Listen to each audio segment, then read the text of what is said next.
Clevenger spread a little sunshine on the south side of Chicago yesterday, striking out a new career-high 11 White Sox batters. And the Indians got out of town with a split in the 4-game series. Tribe opens up a big homestand tonight, welcoming in the Minnesota Twins. And the Indians are up 6 games in the loss column in the American League Central Division standings. Hi again, everyone. Matt Underwood alongside Rick Manning. Corey Kluber will be on the mound tonight for the Indians. And, I mean, when Kluber pitches against the AL Central, you talk about a tough road to hoe when you're on the other side of it. He's made 5 starts. He's 5-0, and his ERA is under 1. Good luck. It's like that every time he takes the mound. It's unbelievable to watch Corey Kluber. We have that opportunity to watch him once every 5 days, and there's just so much to his ball game because he comes at you, he throws strikes. He has 10 wins, second in ERA, it's under 2. Now, no walks in the last 168 batters he's faced. He's almost like a surgeon out there dissecting the strike zone, and they still don't get a lot of hits off him, but he continues to throw strikes. That ball is moving so much, and in 3 runs or less in 26 straight starts. This is unheard of.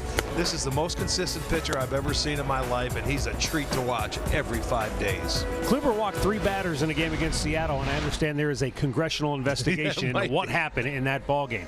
For the Minnesota Twins, tough road to hoe right now. They're missing a couple of key pieces, one of which is Miguel Sano. They've sent him back to A-ball basically to kind of get him restarted again. Joe Mauer, though, is back from the disabled list. They're still, though, missing Byron Buxton, who is the centerpiece of their outfield. They're happy to have Joe Mauer back. He'll be leading off tonight. But I'll tell you what, Miguel Sano, they're sending him down. He's got to lose weight. He's got to get back in shape. He was an all-star last year, and he's going back to A-ball, and he knows he deserves it. Yeah, he struck out in 45% of his at-bats so far this year. Well, we'll be back with a play-by-play coming up. Alan Jensen have the showstopper, and Andre Knott will stop by as well. Straight ahead. Cleveland Indians baseball is brought to you by Who But WB Mason, the official office supplier of the Cleveland Indians. And by Cleveland Clinic Express Care online. Tap the app for 24/7 virtual visits.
weekend series against Minnesota with their ace, Corey Kluber, on the mound. Hi again, everybody, along with Jensen Lewis, Al Pulowski here in center field. Let's take a look at our showstopper from last night, and that's Xander Bogaerts of the Boston Red Sox. And Xander was able to win the game with a solo home run over the Mariners. It was the difference.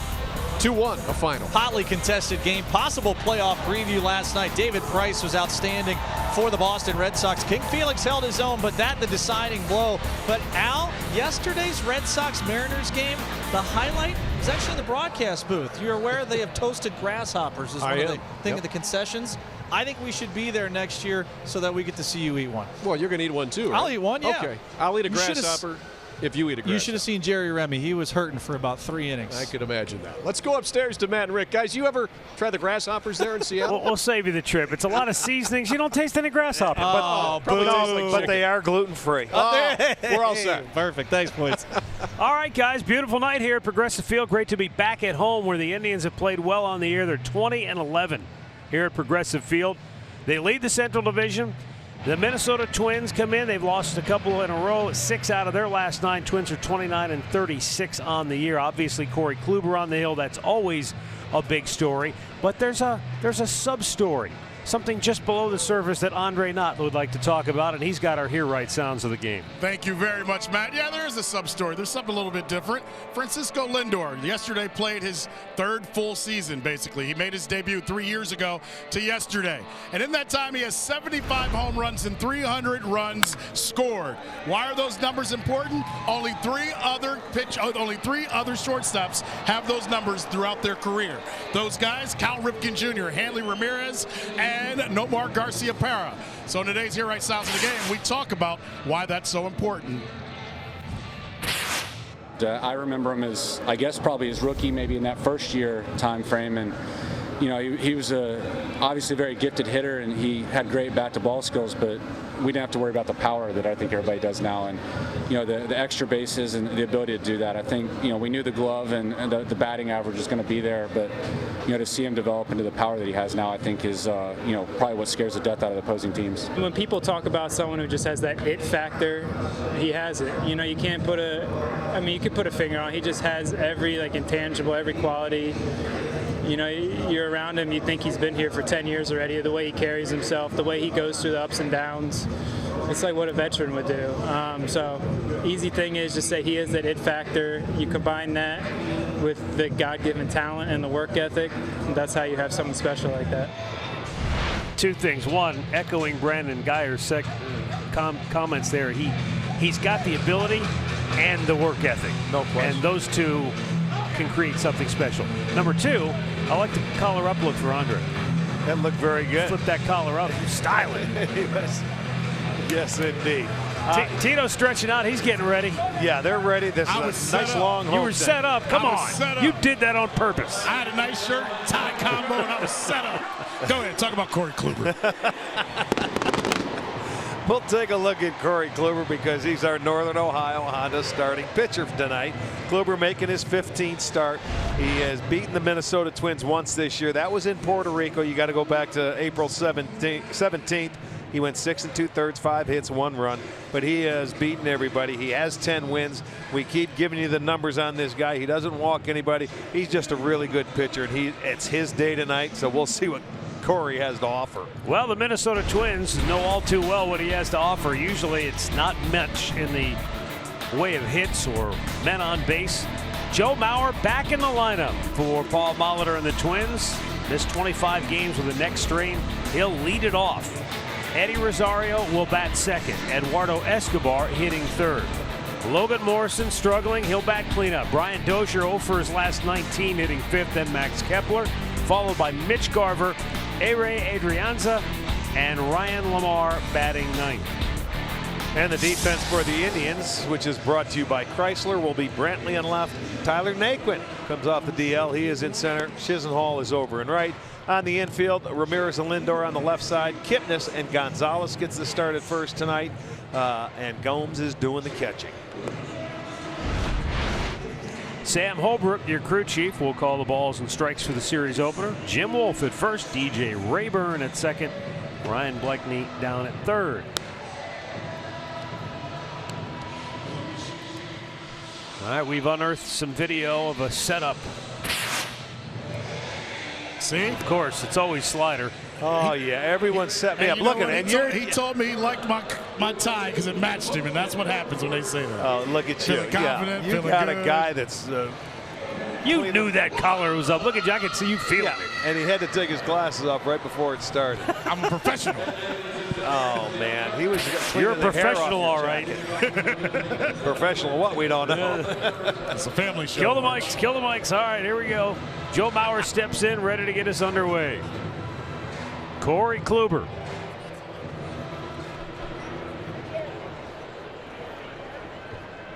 Indians beginning a lengthy homestand here tonight.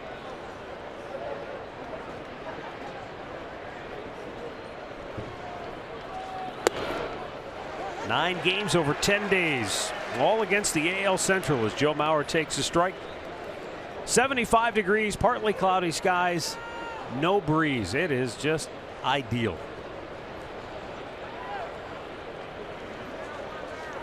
Mauer checks, and it's just outside. They missed a guy in their lineup like Joe Mauer because of his on-base percentage. You know, he may not drive the ball, but he can get his base hits. He takes his walks. He's a very patient hitter. But you better not be patient tonight off this guy. Weak ground ball to first base. Eric Gonzalez with the flip. One down.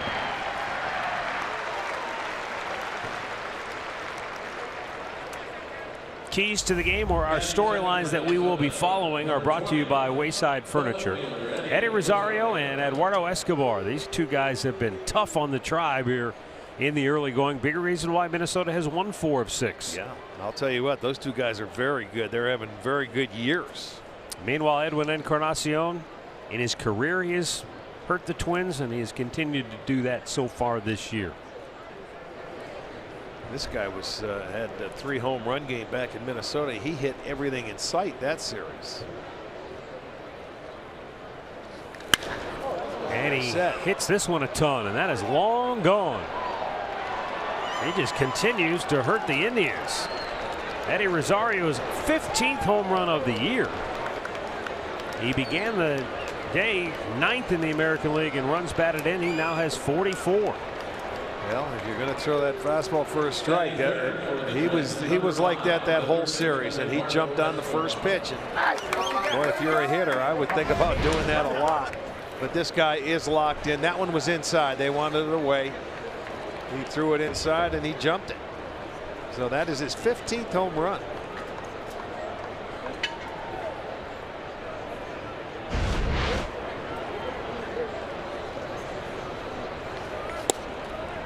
Eduardo Escobar, he was looking for that first pitch, but Kluber crossed him up with a breaking ball. And when he throws his off-speed pitch, that curveball, very few people make a living off of it. Lucky to make contact, let alone get a hit against it. Well, Escobar was playing shortstop when we were in Minnesota for him. He's now moved to third base. Adrianza has moved to short because Mauer's playing first. And then Morrison DHing. So the little subtle changes to the lineup. But they've been struggling to score runs. Just missed outside.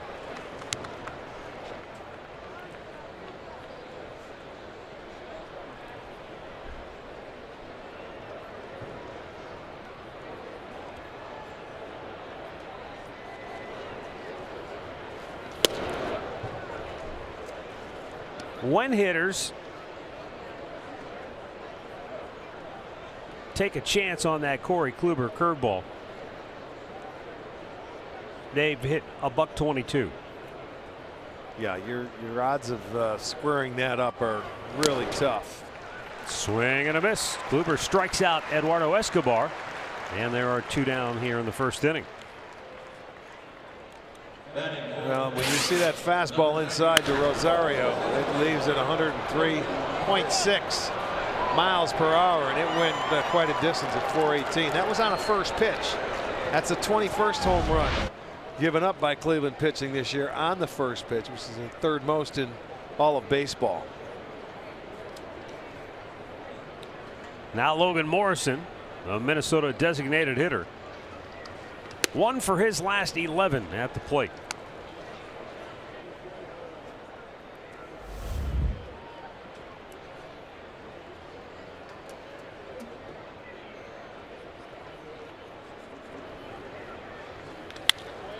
One-hop smash, and from the outfield grass, Jason Kipnis throws him out. And the inning is over, but Minnesota strikes first. And Eddie Rosario homer has them on the board. The Indians are coming to bat.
In his 13 starts, but they haven't scored a whole lot of runs for him. He's pitched much better on the road. He's given up 8 home runs on the year, only 1 on the road, and his win came on the road, and he has a 2.13 ERA, and opposition hitting just 142 off him. Francisco Lindor will lead it off for the Indians. On the year, when the Indians trail before they come to bat, they have managed to put together a winning record at home. When the opposition scores first, the Indians are 8-7 at home this year, but overall just 10-17. Lindor with a ground ball, backhanded by Dozier. He's able to get up and throw him out, 1 away. Michael Brantley following Lindor in the Indians starting lineup for Terry Francona. It's brought to you by Progressive Insurance. Jose Ramirez, among the league's best in several offensive categories, will hit third. Then it's Edwin Encarnacion, followed by Jason Kipnis. Then Yan Gomes, Lonnie Chisenhall in right field batting 7th. Tyler Naquin back. He's in center field hitting 8th. And Eric Gonzalez at first base for Yonder Alonso tonight, batting 9th. Michael Brantley, 5th in the American League with a .322 batting average. And takes a strike over the outside corner.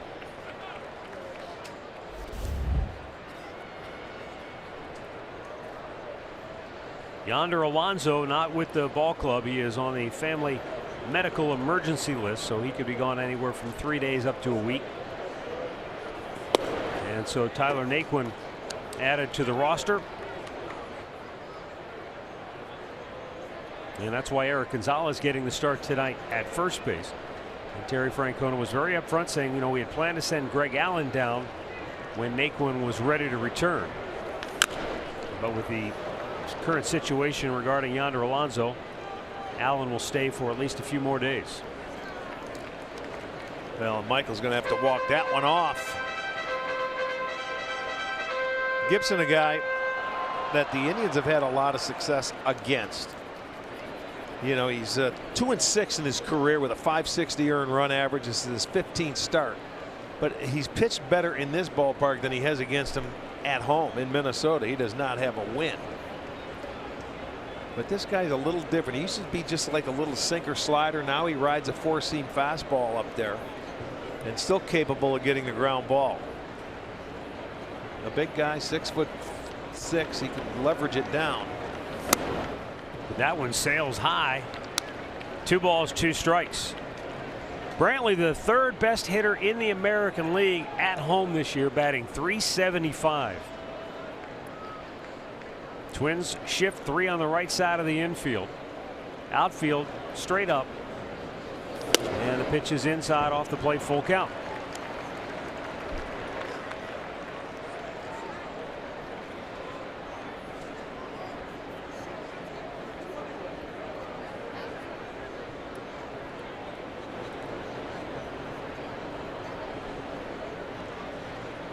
The payoff pitch is low, ball 4. And a 1-out base runner for Jose Ramirez. Check the Twins defense.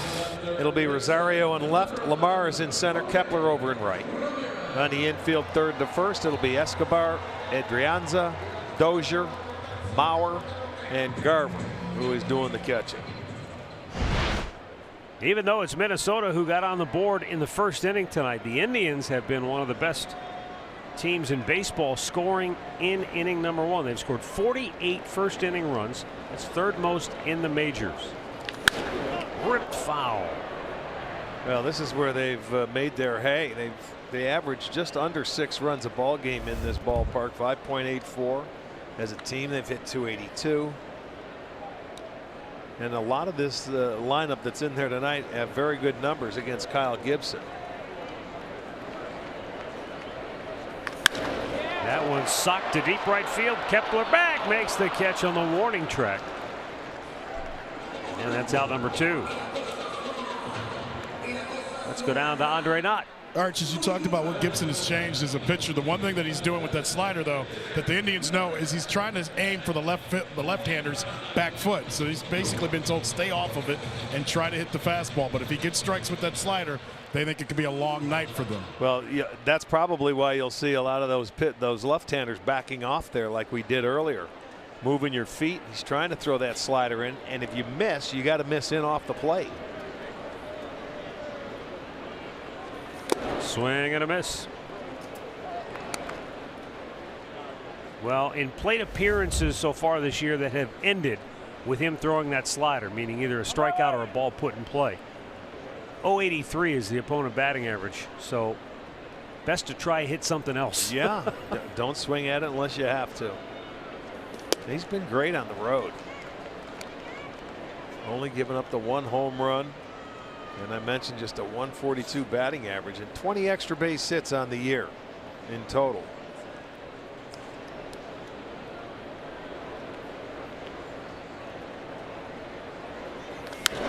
Edwin just missed it, popped it sky high on the infield. And the inning is over. So the Twins jump first. They lead it 1-0 after an inning.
lead on a home run by Eddie Rosario in the first. Brian Dozier, Max Kepler, and Mitch Garver for Minnesota here in inning number 2.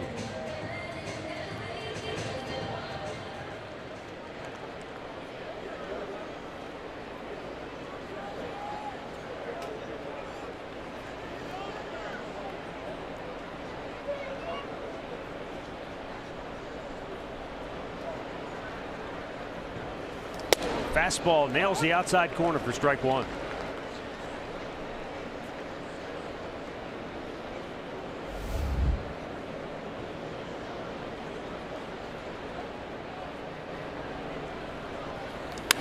Dozier swings and sends a ball to center field where Tyler Naquin makes the grab.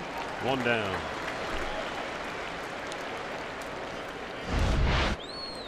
Our injury report brought to you by the attorneys at Elk and Elk. Talk about when it rains, it pours. 4 guys placed on the DL today for the Angels. 1 day. That is amazing.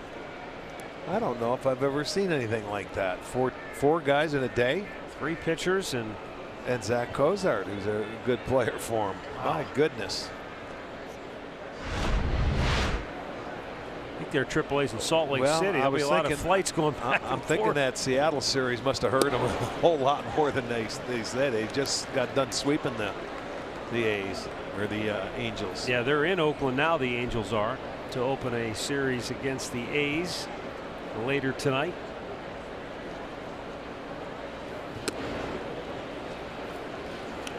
Max Kepler on his last 15 games hitting just 122. No extra base hits in those last 15 games and has struck out 15 times. A little jam job to first, scooped up by Eric Gonzalez, and there are 2 down. Well, this Father's Day, give Dad the gift of baseball with MLB TV. You can watch baseball live or on demand on his favorite supported devices, and you can save 50% now through Father's Day. Blackout and other restrictions apply. Visit MLB TV for the details.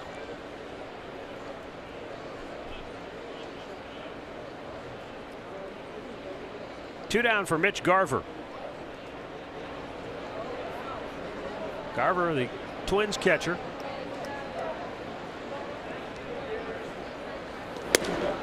Takes a pitch outside for ball 1.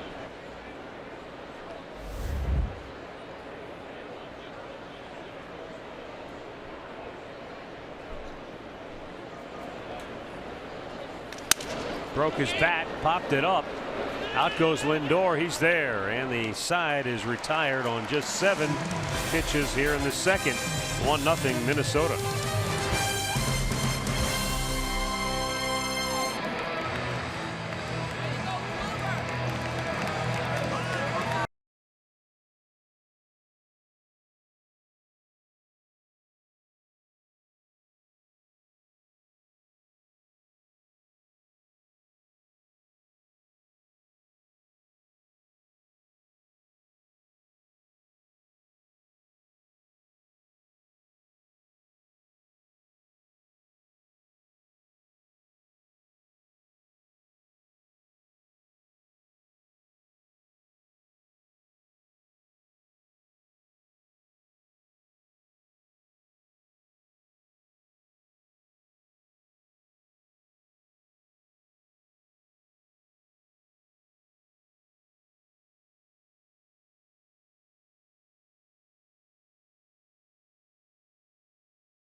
Bottom of the second inning will feature Jason Kipnis, Jan Gomes, and Lonnie Chisenhall for Cleveland.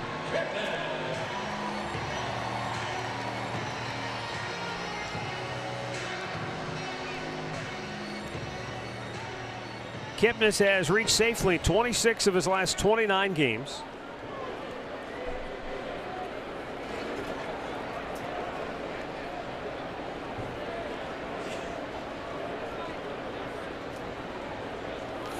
And a foul right back.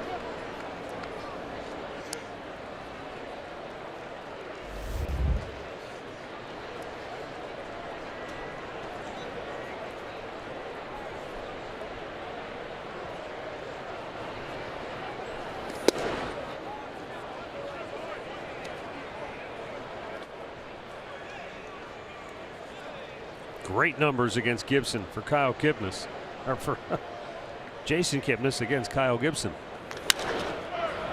This time he rolls it over to first, and Maurer with the flip for out number 1.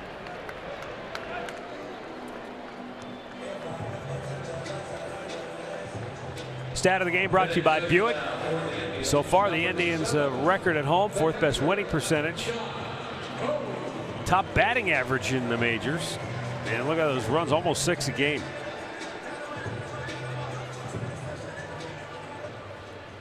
Yep, the offense has done a nice job here. And that's why they're 20-11. Jan Gomes, the batter.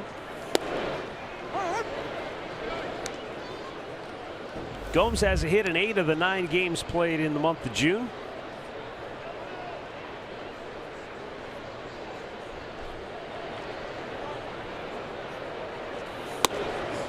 Swings through it, 0-2.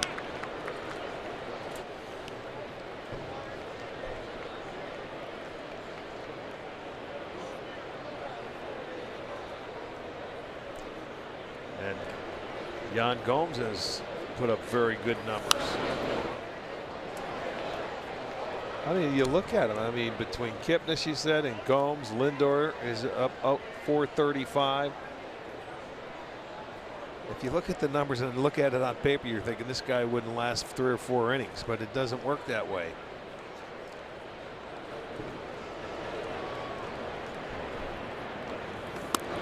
Pitch is up high, 1-2.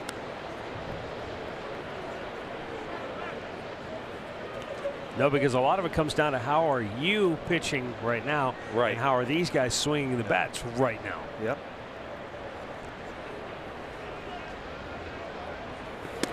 Offensively, the Indians are not at their best right now. They've struggled in the month of June.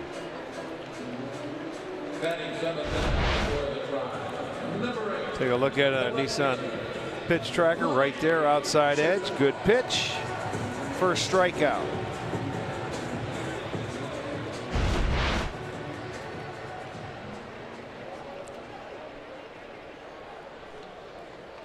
The Indians right now are 6-6 so far in the month of June,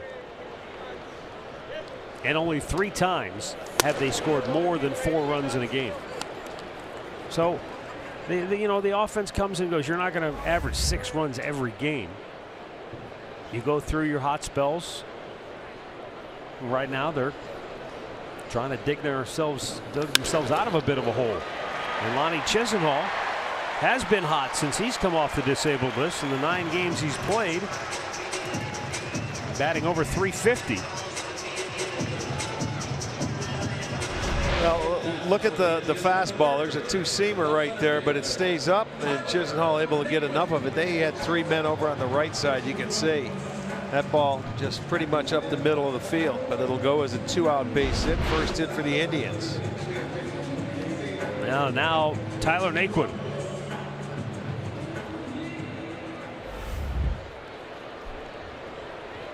Goes to show how unpredictable injuries can be. When Tyler Naquin originally injured his hamstring, he didn't feel like he'd miss more than the week to 10 days that was allotted for him to be on the DL, and instead he missed 30 games. It's an ongoing thing. Zimmer's in the same boat.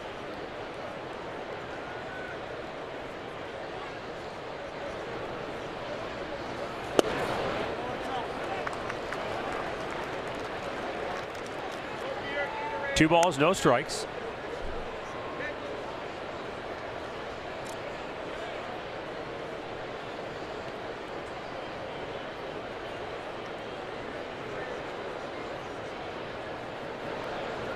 Tyler was in a pretty good place before he got hurt, using the whole field. He was a tough at bat. Then there you go. Stays right with that same approach. He really did. That's the exact same way when he had to leave, when he got hurt. Exactly what he was doing. Very solid up at the plate, using the whole field, and he does right on cue. Takes that ball the other way. Good swing. So back-to-back 2-out hits and a chance for Gonzalez now.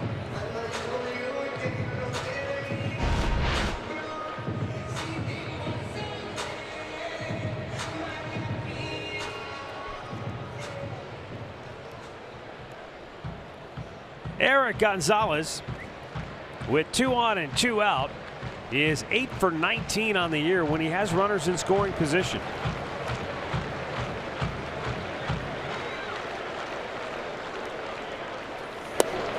And as Terry Francona told me earlier, you have to be patient when the team goes through its struggles in these situations. There's nothing you can say or do that's going to make it any better. It's just that there are times when guys get hit after hit after hit in these situations. And then there are times like now where they're struggling. Line to short, caught, hit it on the button, but right at Adrianza to end the inning. No runs, 2 hits, 2 left. Through 2, 1-0 Minnesota.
Third inning.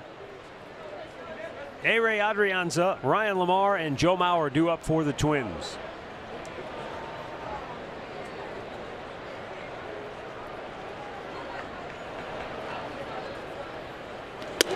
Pitch inside, ball 1.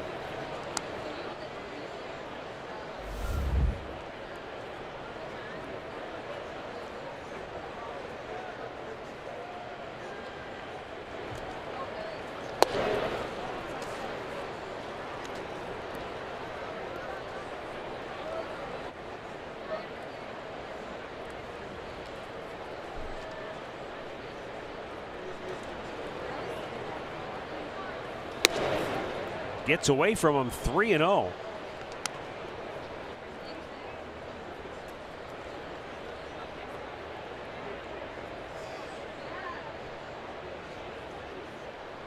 A rare 3-0 count. That's his 7th one on the year. 3-0 count.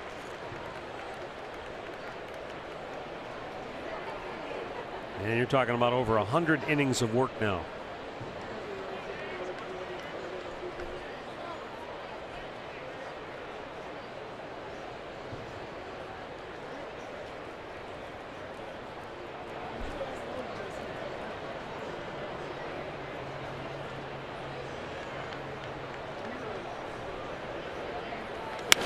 And a ground ball foul up the first base line.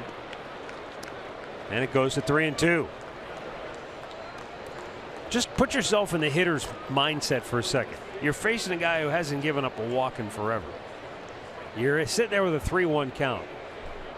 Are you thinking the odds are, well, maybe he'll miss again and I'll get a free walk? Or do you swing if it's close? Swing. And swing here, too. Because Kluber doesn't care. He just focuses on the pitch. He's not thinking about anything but a walk or anything like that. It's going to happen. You know, sooner or later he's going to walk somebody, but you know what? It doesn't bother him. He gets he throws him the cutter. There it is. It was a strike right there. And there's the base hit. That's what you should do with it. You know you're going to get a strike, especially you're hitting at the bottom part of the lineup. You better swing. Where were we? His last start, somebody took it. Was it in Detroit when he made his last start? 3-2 pitch. You can't take. You got to swing.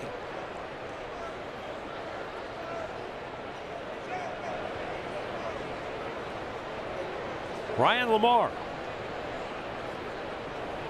He squares and jabbed at it and missed. And you may be wondering, well, you're up 1-0. Why bunt here? Well, Lamar's 1 for his last 12, and half of those at bats have ended in strikeouts. Now, whether Paul Molitor put that on or not, or he's just not real confident swinging the bat. Well, Brian Buxton was out here early today hitting extra. He was out running the bases. You know, he has that toe. A fractured toe, and he was out getting loose. They need him back. Double play ball. Lindor to Kipnis. 2 for 1.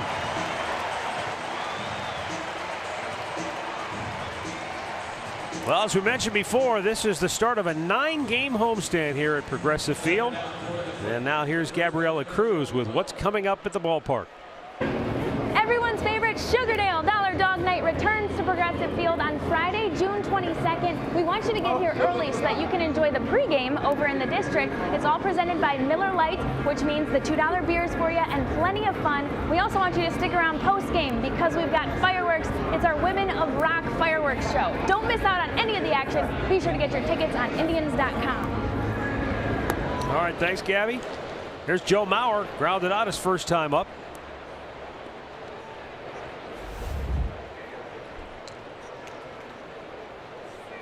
Mauer out 25 games with a neck strain, and he suffered that injury going for a foul ball while playing first base.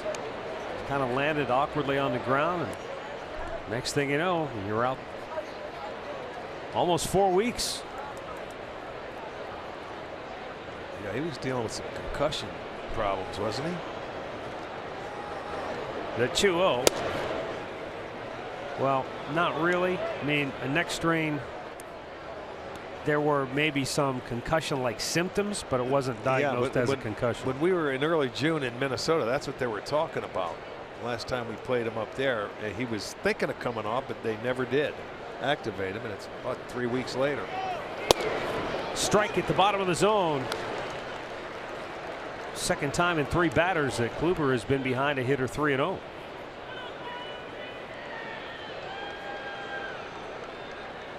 Now, if anybody takes, this guy will.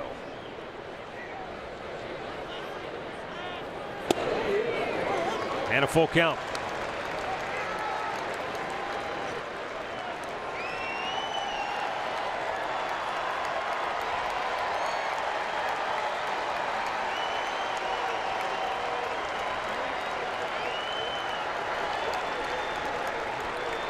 And the payoff. And a ground ball to first. Gonzalez with a nice backhanded grab. Throws to Kluber on the run. And the inning is over. Nice play at first by Eric Gonzalez. No runs, a hit, nobody left. Middle of the third, 1-0 Minnesota.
Our Kia drive to success. Since Francisco Lindor made his major league debut, who has the most multi-hit games? He does. Yeah, it doesn't surprise me. Lindor grounded out his first time up tonight. His 27 multi-hit games this year are the second most in the American League.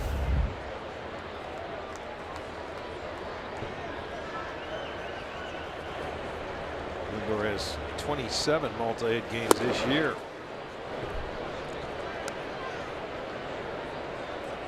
Lindor, third in the AL with 23 doubles. And he's also third in runs scored, having crossed home plate 52 times. 1-1 is down on the dirt. And I think that's why he enjoys that leadoff spot, man, because he likes to be the igniter. He likes to get it started off on the right foot. Did yesterday in Chicago, led off the game with a homer. Reached for it, took a wicked hop, but Dozier stays with it. 1 down. Go down to Andre. Well, Michael Brantley gets ready to come to the plate. We always talk about the relationship between his father, Mickey, and his swing, and we talk about how smooth it is. Well, Mickey saw something on that last road trip that made him come to town a little early. He was going to come to town for Father's Day, but instead he got in last night, and guess what Mickey and Mike did this morning? They met up and had their own batting practice because he saw a little hitch in the swing of Michael Brantley. Now, you and I may not see it, but Dad always sees it and always knows, and Dad will be here all weekend for Father's Day to make sure that swing is just right. I thought you were going to say Dad will be here all weekend if you need any hitting tips. Stop by. Mickey will do it, and he listens. He watches us. So if you guys, anybody wants to catch up with him at the right time, maybe he can help you get that nice smooth swing that his son has. Obviously, he has that critical eye that can see just the smallest thing that's going wrong in a swing.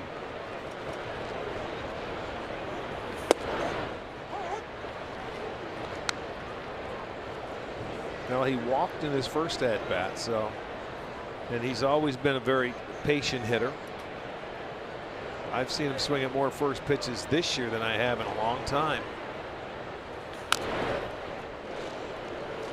It's the second time he's hit one off his foot.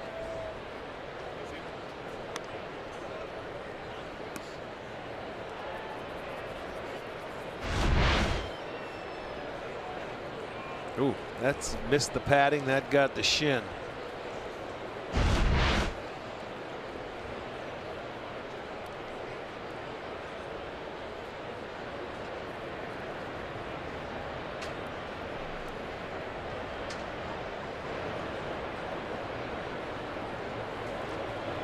Now the 1-2, and Brantley rips it foul. Look out. That's a tough spot right there because you're looking into the sun as it sets and you get the ball screaming at you. Yes, indeed. It sure does. Looks like everybody's A-OK.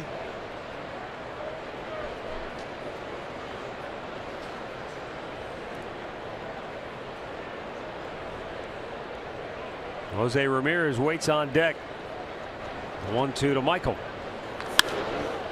Center field. Routine for Lamar. 2 down. Here's our great clip of the game from yesterday. The difference maker, Jose Ramirez, with his 20th home run of the season, third most in the American League. And that gave the Indians a 4-2 lead. They would go on to win it 5-2. A couple at bats before that, he told Andre he felt like he was hitting the ball deeper into near home plate or in the zone, and then went up left-handed and hit one out of there.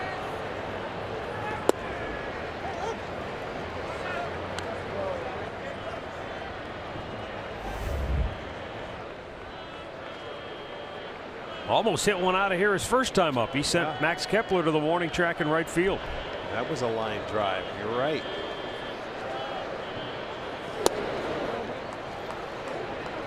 That's the pitch they want to lay off right there. That little breaking ball down, back foot slider.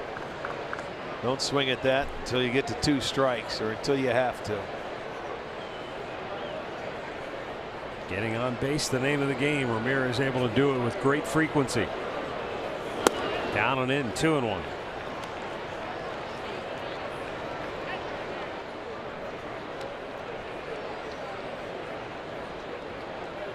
A pair of 2-out singles. First time through the order. The only thing the Indians could muster against Gibson.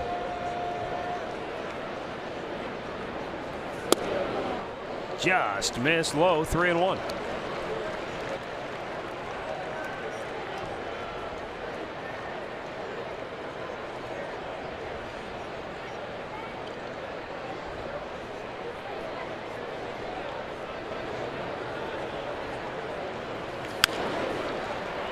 Over the head of Maurer, foul first base side.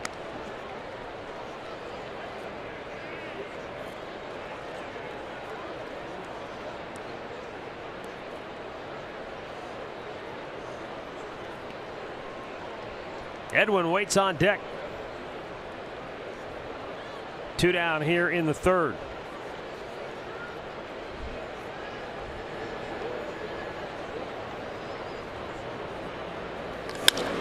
Ground ball where the shortstop Adrianza throws him out. The Indians go in order for the first time tonight.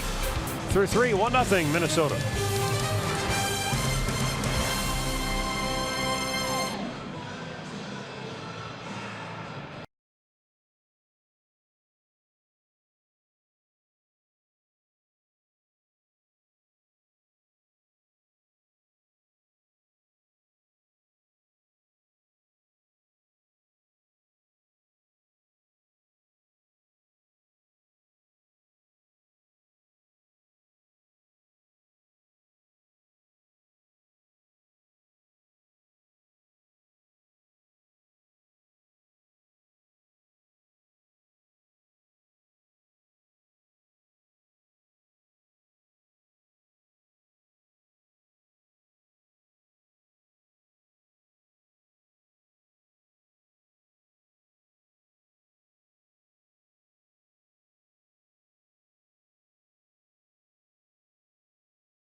We go to the 4th inning. We're joined now by Carlos Baerga, one of Puerto Rico's favorite sons. And you had a ball when these two teams played down in Puerto Rico, didn't you? It was special, you know, for not just for me, for the people in Puerto Rico. After we went through the hurricane and everything that happened in there, to have baseball. Baseball brings smile. You know, baseball in Puerto Rico is the biggest sport. And it was so important, you know, to see Lindor hit a home run. Yeah, you know, right away, and the fans went crazy. And we have a big win as a Cleveland Indians, and to see Rosario, you know, that was there for the other team, it was special for us. Well, Rosario keeps hitting everything in sight where the Cleveland Indians are concerned. He homered his first time up, and now he's got a double to lead off here in the 4th inning. Well, back in Puerto Rico, this was the special moment for Lindor. Wow. It's almost like they were waiting for him to do something like that, Carlos, right? That's what we live in Puerto Rico, man. And that's a final game in the winner ball is like that. The ballpark is full, and to see one of our kids hit a home run and bring it up is special. Lindor is a special kid, man. We are very lucky to have him here in Cleveland, and I hope he stay here for a long time. Eduardo Escobar steps in now for the Twins with Rosario in scoring position, leading off this 4th inning.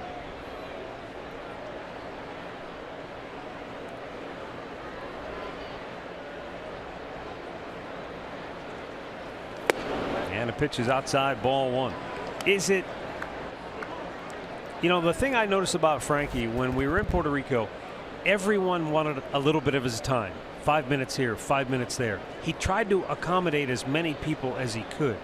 But doesn't that get exhausting for you as a player? You get tired. People don't understand, and I talk to a lot of people. It happened to Lindor. You remember the first All-Star game for him? When he came back, he was so tired. Right. That kind of thing happened in Puerto Rico too, you know, because the day off, I had to give thanks to the Cleveland Indians. They went with Lindor, you know, to his town. He went to school. He went to a hospital. They did a lot of stuff, and that's what the Cleveland Indian Foundation did. You know, not just in Cleveland, not just in Ohio. We do it in Puerto Rico. We do it in Dominican too, and I'm grateful, you know, to be with organizations that think about help other people. The Cleveland Indian Foundation did a great job. Well, you get a chance to go over there to the Dominican and to Puerto Rico, and you represent the Cleveland Indians, right? Yes. In Dominican, we have our foundation here. We help over there to build a church, school, a new ballpark is going to be on in November. We help, you know, to help houses over there too. They did an unbelievable job. That's why, you know, I'm happy that I work with an organization that just don't. They help everybody. Yeah. They help everybody. But Lindor is a guy that he enjoys what he do.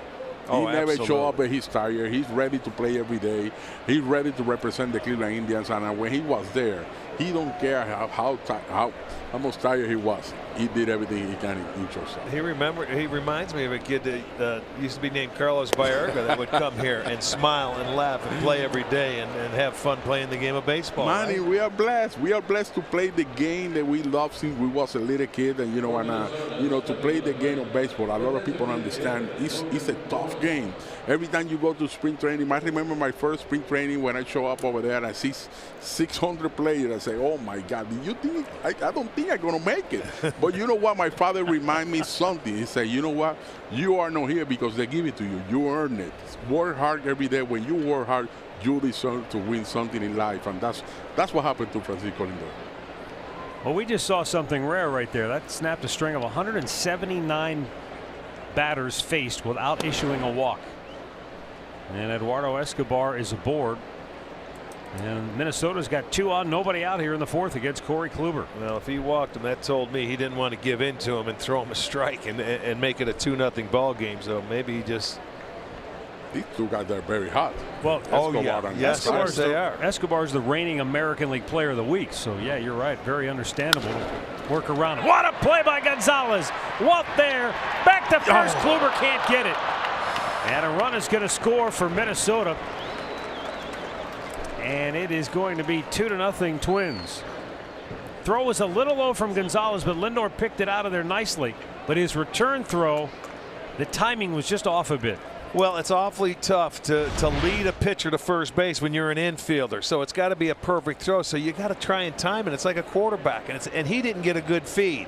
So he tried to come up from the side, and Kluber was already over there. If he stopped and planted his feet to maybe throw over the top, he might have had a chance. Kluber got to the other side of the base. Right. And then came back to the other side. Yes, and the throw brought him back. He just couldn't get enough on the throw because it really wasn't a good feed. Good play by Gonzalez in first base. Well, I was going to ask you about that because when you're Eric Gonzalez, you've grown up as a middle infielder. You played second, you played short, played some third. It's one thing to learn those positions, but then when you have to learn first base, you got to put on a different glove. There are a lot of different things you have to know about the position, let alone fielding, ground balls.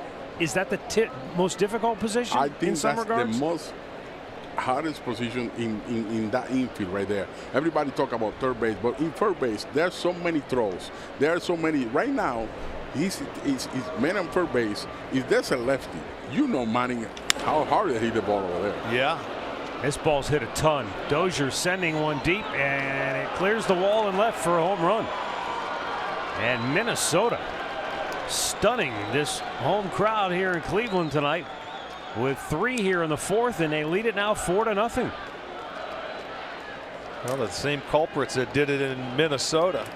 Dozier gets this one and hits it in the left center field. His 10th home run. Let's see what the pitch is. Is that a spinner? Was that a cutter? That was a cutter that stayed middle of the plate and didn't really cut. That one leaves the yard, a 2-run homer.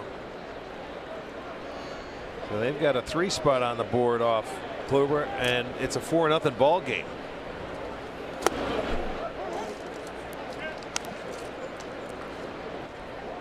That snaps a string of 26 consecutive starts where Kluber had not allowed more than 3 runs. Well, now you say the streaks are over and you get back to work. Forget about the walks, forget about the 3 runs or less. Now you got to win a ball game.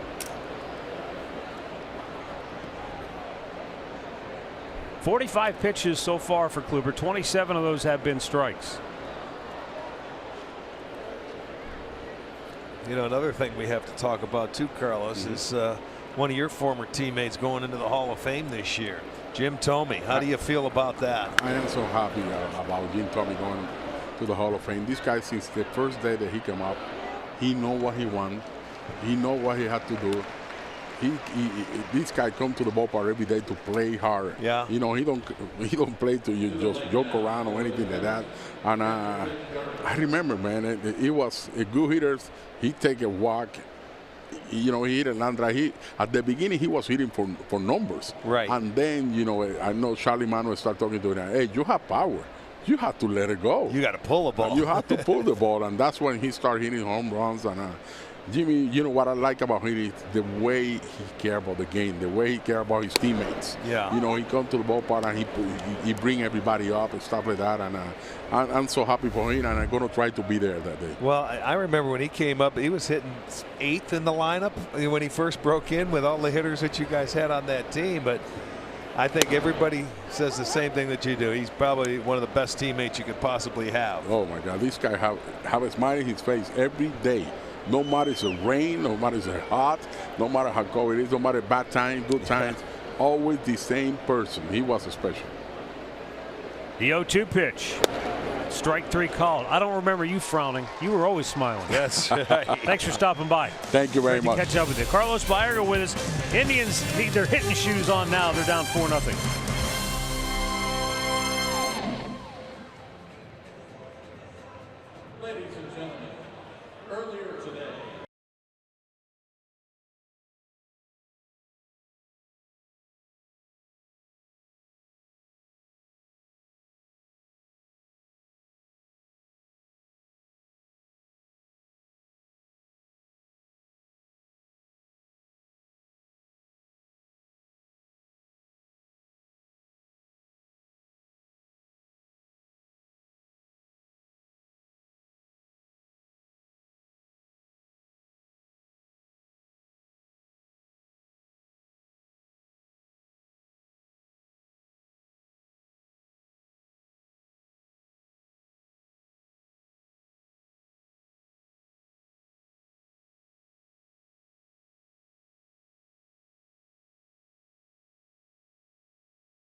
For prostate cancer research since June 1st. $1.8 million has been raised in the challenge. You can make a pledge by going online to homerunchallenge.org.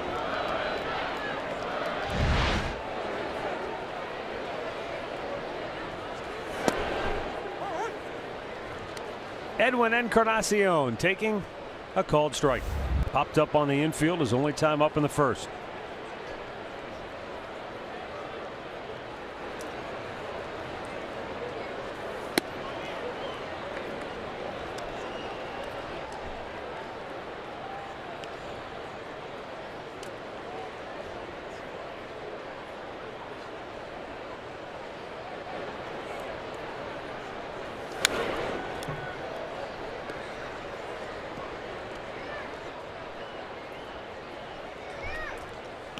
Let's see if the Indians can come back and get on the board here and pick them up and take a little of the momentum away.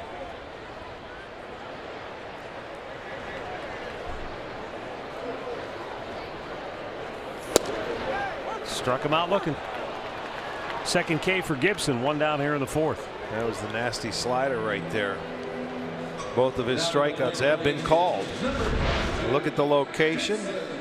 There it is, man. That's a nasty pitch right there. Not much you could do with it. I think at best, if you could foul it off, you'd be lucky.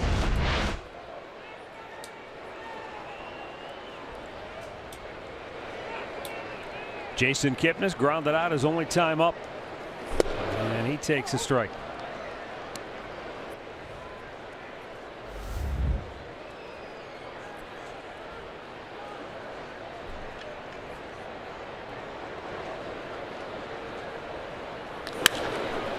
High fly ball, center field, Lamar.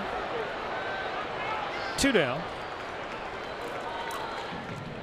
Well, 12,500 fans will receive an Andrew Miller bobblehead. That'll be courtesy of Pepsi when the Indians take on the Twins tomorrow afternoon. That's right, 4 o'clock start. Get to the game early, pregame in the district, and you can visit Indians.com for your tickets.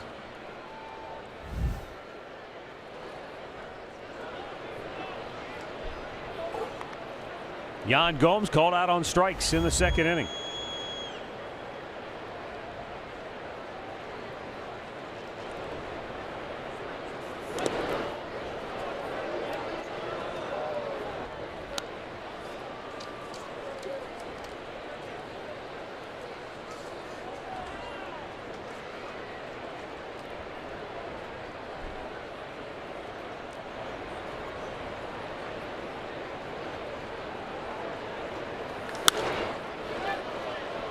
Routine fly ball to left.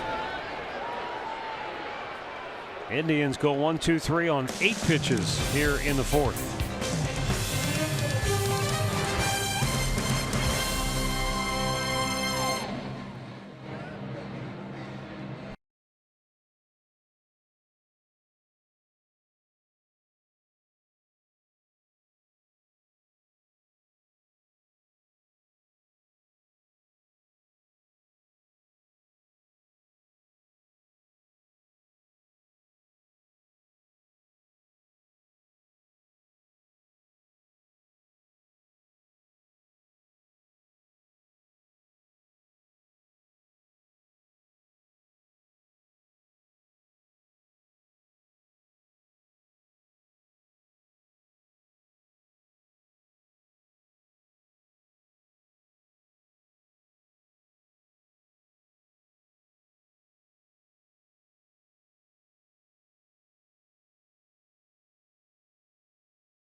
By the 2019 Kia Sorento, the perfect getaway vehicle.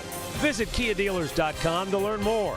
And by Levin Furniture. For the best deals on furniture and mattresses, shop Levin's. 4-0 Minnesota as we go to the 5th inning. Dollar dog night. But so far, the Indians' offense absent from the party. They've been held to 2 hits. Minnesota got a solo shot in the first from Eddie Rosario, a 2-run homer from Brian Dozier in the fourth. And they lead it now 4-0. Ere Adrianza, who singled in the third, leading off in the 5th.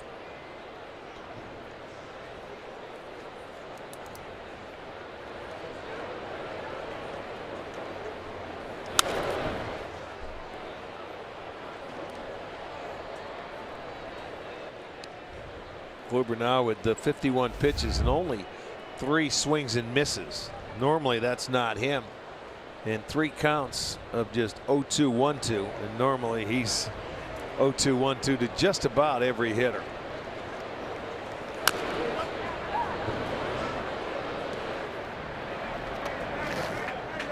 Yeah, the Indians don't really care that his strikeout numbers are down from where they have been. They like the fact that he's been more efficient pitching deeper in the games. He's still getting outs. Yeah, I mean, as many strikes as he throws, and it's usually between 67 and 70%, he's still not giving up many hits. Coming into today, he had 73 in almost 100 innings. Deep left, back goes Michael Brantley, and he'll make the catch shy of the warning track for out number 1. Live coverage of the 118th U.S. Open continues tomorrow from Shinnecock Hills on FS1, Fox, and streaming live on Fox Sports Go. Dustin Johnson leads the pack at 4 under par. How about that? He's the only one under par, though. Incredible. Well, that's how tough this course has been. Now, Justin Rose he might have been 1 under at one point, yes, but he faltered down the stretch a bit. It's still interesting. He's still got 2 days to play that course. Very, very difficult. Ryan Lamar grounded into a double play, his only time up. Well, with the Twins 4 runs on the board, when Gibson was on the mound, he had 10 consecutive starts with 3 runs or less that he was receiving, so they took care of that. On the season, 6 starts, he had no runs or 1. So he's got to be happy. Now, as an offense, you got to try and find a way to get on that board and get, put a little scare into him. He's got to be more than happy when he figures it's goodness. against Corey Kluber. Exactly, because when you're going in, you figure, man, I got to pitch a good game. I can't give up many. And they jumped Kluber for a solo homer in the first, and then a 2-run shot in the 4th. Now, Corey has given up 14 home runs on the year. But how about this, folks? Minnesota coming into tonight had hit 68 home runs as a team. 34 of those at Target Field, the other 34 on the road. A 50-50 split. Now, with 2 more here tonight, they've hit 36 on the road, 34 at home. The Indians, the same split. 96 homers, 48 at home, 48 on the road. That's interesting. Well, they can hit them anywhere, I guess. In the dirt.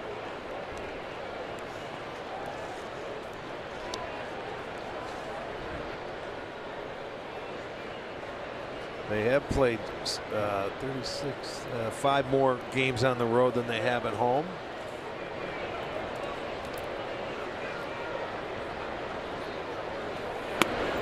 Good pitch, but a little low. And Lamar able to lay off. Now, how many times we've seen three ball counts on Kluber? A lot tonight. So that command is not what it has been for the last 6 or 7 starts, or for the last 10 or whatever. Comes back, strikes him out anyway. 3rd K of the night for Kluber, and there are 2 down here in the 5th. Down to Andre. Well, usually this side of the dugout's pretty strong, but I got to tell you, after that Dozier home run, it was like a gut punch to these guys. I think they know the numbers just as well as we all know the numbers of what Kluber has done. Between the walk last inning, that home run, and not being able to figure out Gibson, this team needs a pick-me-up and fast. Yeah, well, hey, man, Kluber's human. I mean, they're going to hit a couple. That's okay, but you got to punch back.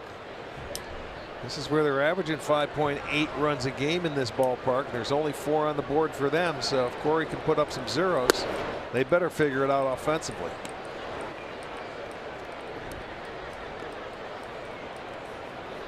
Joe Mauer 0 for 2 has grounded out twice to his counterpart, Eric Gonzalez.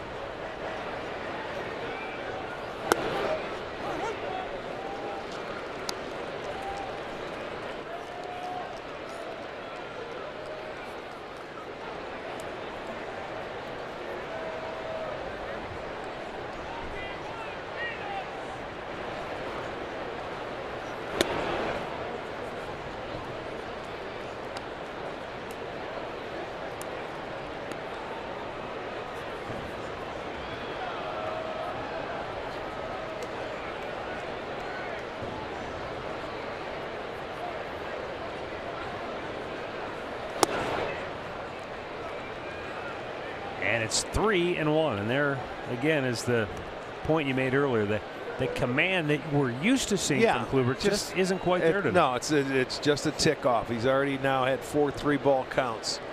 So he's not his normal perfect self tonight when it comes to the command. But he's still not going to walk you.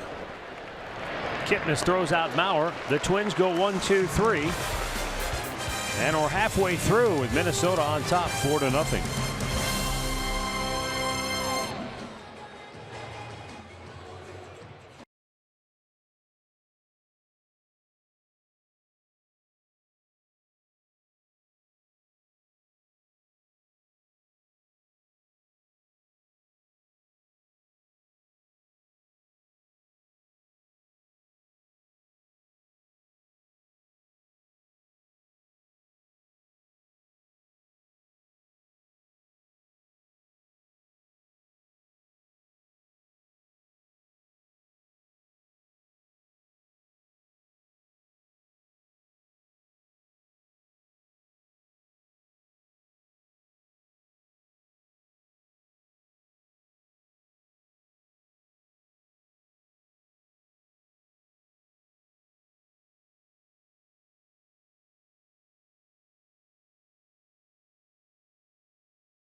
By sharing a photo or video with hashtag #HatsOffForHeroes. For each post, T-Mobile will donate $1 to support veterans.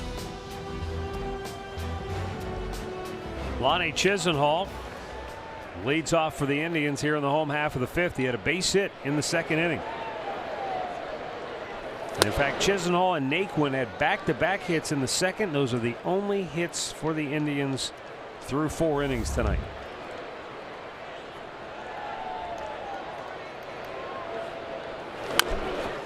But you'll notice this time the shortstop Adrianza's on the left side of the bag. He was on the right side of second base, and Lonnie skipped one past him just to the left of the bag his first time. I just noticed that. I was going to say it myself. You're right. They're not going to put 3 over there.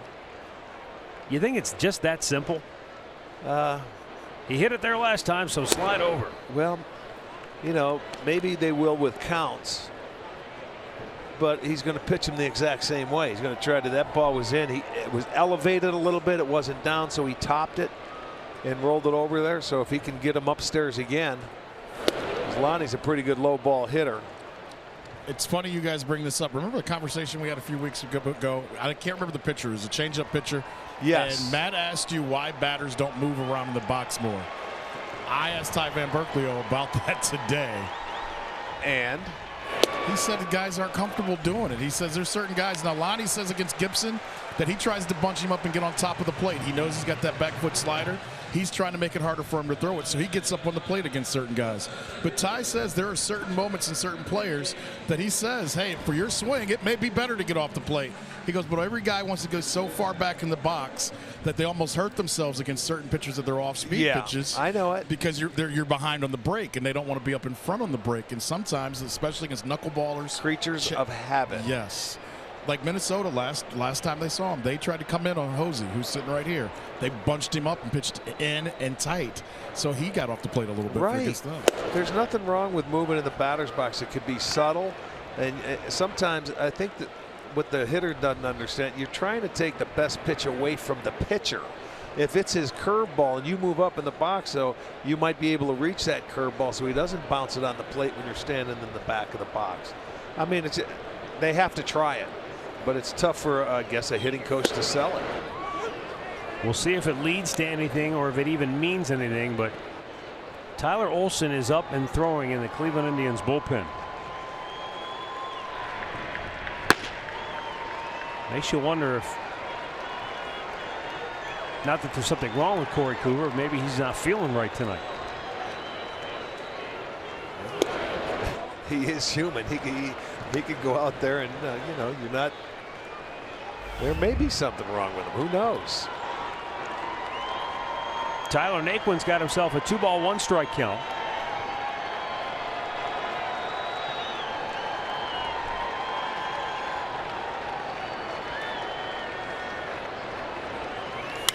Had a good one to rip, but it was just on the outside part of the plate. I'll see if these two could set the inning up. The one thing that Gibson is very adept at getting is a double play ball. He induced 26 double plays last year. He's one of the better ones to do it if you try to pull him and roll over on it. But Naquin had a very good at bat, and now they'll throw 3 over on the right side and move. Well, Escobar will move over there, but Adrianza is going to stay at shortstop. 2-2. Chop to Dozier. He'll go to Escobar. Not in time, so they get the lead runner. 1 down.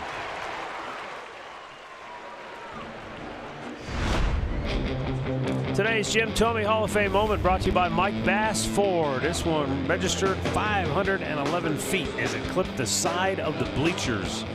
Yeah. Before it hopped out over the fence and left the confines altogether. How about that? Going the other way. Left center field, a moonshot.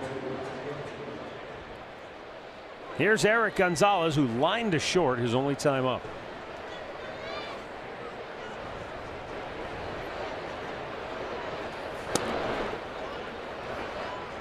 It was pointed out before the game that we have a rather rare occurrence in that you have opposing first basemen batting at opposite ends of the batting order. Joe Mauer is leading off for his team, and Eric Gonzalez is batting 9th. That's never happened in a game involving the Cleveland Indians, where the first baseman batted 1st and 9th opposite each other. But it has happened for the Twins back in 1980, and ironically, it was Rod Carew who was playing first base and batting leadoff for the Angels against his old club, and of course he killed him. He went 3 for 4, 3 runs batted in, scored 2 runs. Ron Jackson was the first baseman for Minnesota, Papa batting Jack. 9th that day. Papa Jack, okay. Angels won the game 9-5. And also there's an Indians tie-in. They keep stats for that? They do. Everything. Unbelievable. 2-1 on the way to Gonzalez, fouls off.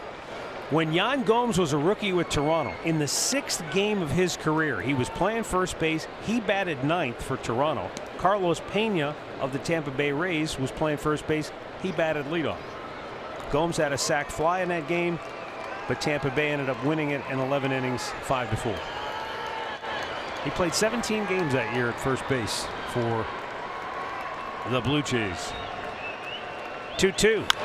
Chopped on the right side of the infield. Dozier's got a long way to go. He'll take the out at first. Barely got Gonzalez. 2 down. Naquin moves into scoring position.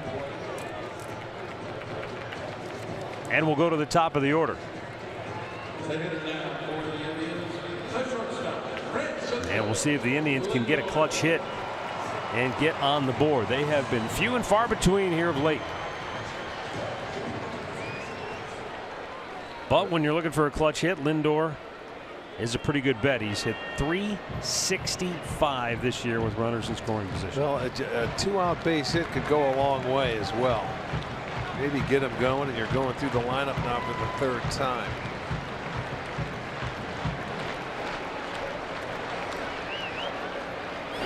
In the dirt, blocked nicely by Garver.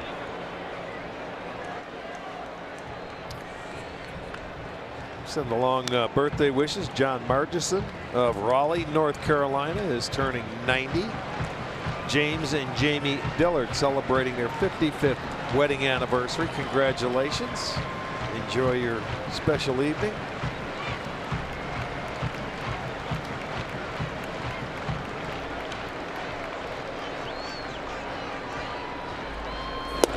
Swing and a miss to even the count of 1-1.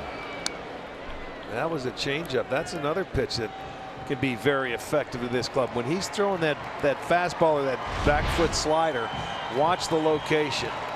I mean, the good movement going down and away, that's a good pitch. We see a lot of these teams throwing changeups to the Indians hitters. Dozier makes a nice play and throws him out. Through 5, 4-0 Minnesota.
Corey Kluber done after 5 innings. And the new pitcher will be left-hander Tyler Olson. For Corey Kluber, it is his shortest outing of the season and his shortest start since his last start of last season at the end of the year when he went 5 innings against the Chicago White Sox. And the only reason he went 5 innings in that game is because they were getting ready for the playoffs. Right. Well, that's all right. Now the bullpen has to do their job. They've done much better in the month of June. They have held opponents to no runs in 7 of the last 8 games. A 2.30 ERA this month, which is the 5th lowest in the American League. So see if they can put some zeros on the board until that offense can get going, if it even gets started tonight.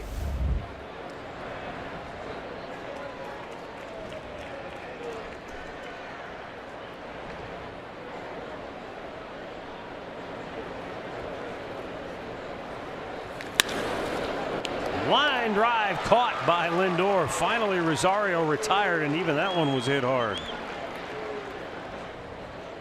Mid-game summary brought to you by your local Toyota dealers. 1-out home run by Rosario in the first, his 15th of the year. And then in the 4th, Rosario would come home on this miscue, and Dozier would follow with a 2-run homer. And that's all the scoring.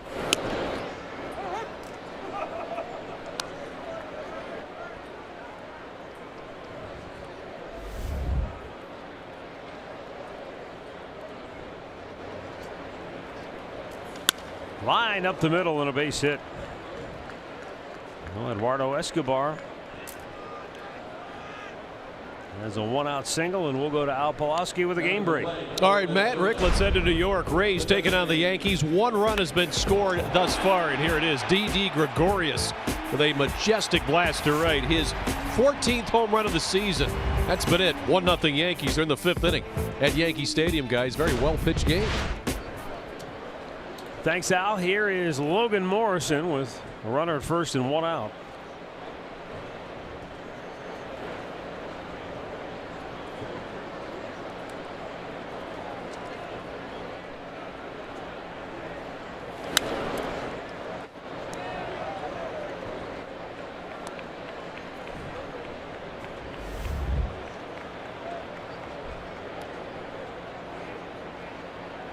Morrison has been consistent this year. He's hit 189 at home and 185 on the road. That's not as consistent as he wants to be, I could say that. Well, and 7 home runs, 21 RBIs. They thought they were going to. He had a big year last year. I wonder how much Miguel Sano not being the player they thought he was going to be has maybe played a role in that. I think it has a lot to do with it, man. When you get those good hitters in the middle part of the lineup that can, you know, go deep and hit 25 to 30 home runs, it settles down that middle part where not one guy has to try and drive them all in. And, you know, this is a young Minnesota team last year that had very good offense and they scored a lot. Well, they're having some tough times this year. And, you know, you have to back it up. They've got a couple of guys doing the hitting, doing the and that heavy lifting. That's the talk. Yeah, that's the talk though from their side. And Matt, it's a great question, but they said without the Eddies, Rosario and Escobar, they'd be in big trouble because those two have. That's why they have them hitting 2 and 3 right now, because those are the only two that have been doing the real damage for them. Right. Yeah. Heck, Escobar's probably played himself into a full-time job. There's no doubt about that. He's that third baseman no matter what. But you know, Mauer's been hurt. And you know, you get Sano out of there. Kepler hasn't been. He had a good month of April, and he's been, you know, not doing very well. Morrison right here. They expected big numbers from him. And hey, sometimes it looks good on paper, but you still got to go out and play. Tyler Olson's 1-2 pitch fouled back. Well, even when Sano was healthy and in the lineup, and he's missed some games when he wasn't healthy this year, he was striking out almost every other at bat. So that's not giving any protection to a guy like Morrison or really helping out. And Buxton's on the DL, and he's a spark for that team. Believe it or not, I know when he struggles, even last year, he was the guy that got them going in the second half, was Buxton, and they need him back. The more and more you hear about the Sano situation, it sounds like he weighs too much. Yeah. He's out of shape. It's more, you know, he had a surgery in the offseason, comes in a little overweight, gets the hamstring. Could weight be the whole problem, though, when you look at his game right now? I don't know, but we always talk about the game can humble you, Andre, if you don't work hard. And it seems like he's got maybe fat and lazy, and he quit working. Well, he and Buxton are both at about that 1,000 at-bat point in their careers, and people are starting to wonder, have we seen the best of both of them? And it's sad to say it, but that's what you know what. This is where I think Buxton, he'll work. They have no problem with him. He works hard at what he does, and I think Sano is the opposite. I'm just guessing. Don't know for sure, but why would you send him down to A ball if you don't want to just reconstruct and redo everything? Sounds like they want him to lose about 10 to 15 Absolutely. pounds. Nutritional and the whole 9 yards. That's what it sounds like more than anything else. I guess I don't know. Sometimes the weight thing is. I mean, nobody ever said Kirby Puckett was overweight or Kent Herbeck. Well, you're not fat when you Prince Fielder was striking out 45%. That's what I mean. So is it the weight or is it just the ability? Don't know.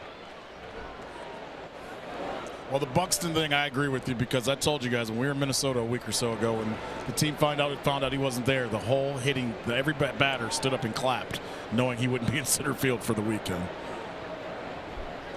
Oh, there's no doubt about that. There is a respect on this side towards what Brian Buxton does defensively and offensively for the Twins. Well, how about all the plays he made against this ball club last year? You know, up in center won his field. Gold Glove. He had the one on Father's Day. Right, that was unbelievable. Right into the center field wall, knocked the glasses off his head. 2-2 pitch. Runner goes and a line drive base hit to center field. Now picking up the ball late was Escobar, and he still gets to third. And the Twins have runners at the corners with 1 out.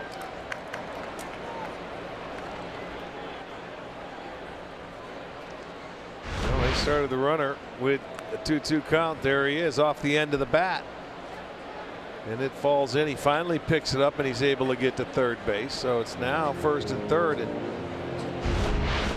And that's going to be it for Tyler Olson. Terry Francona will go back to his bullpen, and we'll go to a commercial timeout and be right back.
The new Indians pitcher, second pitcher of the inning.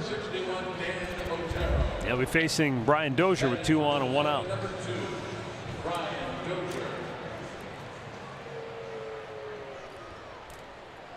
See if Danny O can get himself a ground ball double play to get out of here. I remember he faced Dozier in Minnesota, and he threw him a sinker off the plate. It had to be a good 4 to 6 inches off the plate, and Dozier was able to hit it and keep it fair down the left field line, cheating on him. So maybe he can get that 2-seamer away.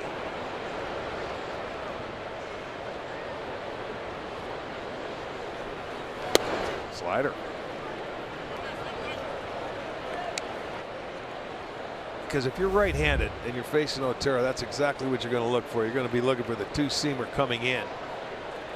And there are times where you can cheat as a hitter. There it is. Double play ball to Lindor, and it goes off of his glove, and it's going to be an error, and another run is in, and it's 5-0 Minnesota. There you go. That sums everything up right there. You get the ground ball to get out of the inning, and your best player, infielder, boots it. It goes as an error. They will score a run, and they're still first and second. So not much you can say about that. Did take a kind of a big hop there at the end that he was definitely not anticipating. Second error on the night on Frankie.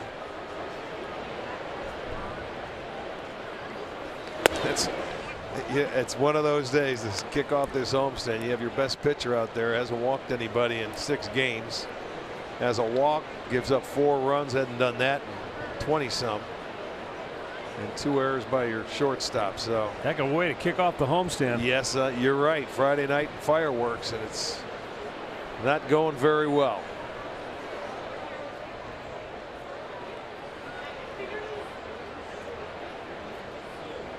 Max Kepler is 0 for 2. He has grounded out and flied to right.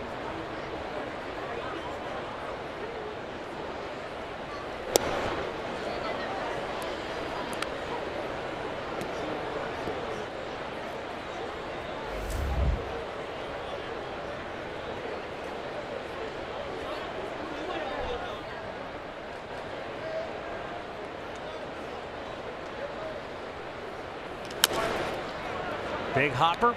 Kipnis will take the sure out at first, and there are 2 down. Logan Morrison moves to third. Dozier goes to second. Swing into summer tomorrow afternoon when the Indians continue the series. Carlos Carrasco goes for the Tribe.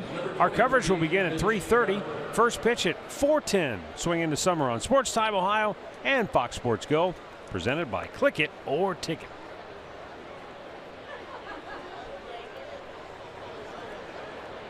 And Mitch Garver, the batter, 0 for 2.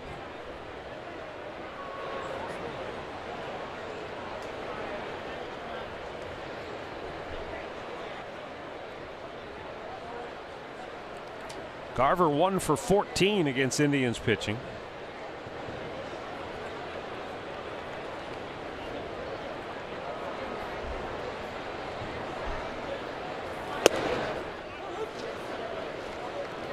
The way Kyle Gibson has pitched tonight, they're already staring at a pretty large deficit. A base hit here would almost knock him out of the game completely. Otero trying to. Oh, what happened there? Oh, it's a balk on Otero. Yes, it is. And that's going to give Minnesota their 6th run of the night as Morrison comes home. I did not see it. I was not looking at him before that windup. Did he start and stop? No, I don't think it was anything what you would call egregious, but it was enough to get the attention of the umpire. Yeah.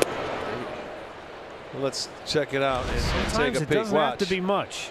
If you start, there it was. Yeah, it was just a little hesitation. You know, that's all it takes because you've got 4 different umpires watching you. They're like watching like hawks sometimes, it seems like.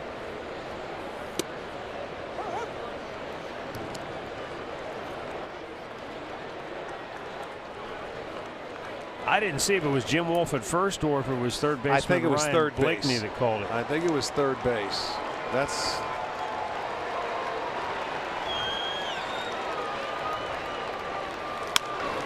This will get him out of the inning. Kipnis retires Garver. But the Twins get 2 gift runs here in the 6th, and they lead it now 6-0.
Hey, one thing, Minnesota has won 4 of 6 already this year against the Indians.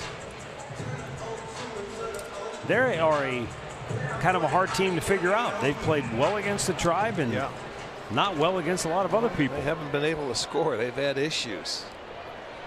Losing 2 out of 3 in Detroit before they came because they could not score. But they went. The Twins went 6-3 in this ballpark last year against the Indians, but the Indians went 9-1 against them in their home park.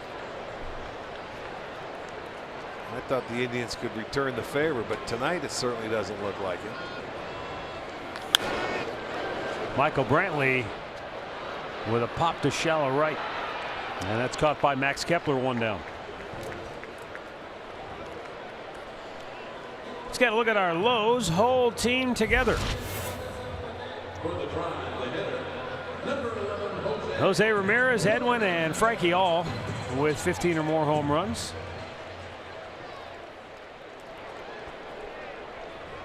I mean, this team, you got to say they got out of the gates fast where the home run ball is concerned. Even though the weather was awful early in the season, they hit their fair share. And for a while there, an inordinate amount of their offense, percentage-wise, was coming via the home run ball. They were up to about 52, 53% at one point in time. Driving him in off the home run ball, no doubt.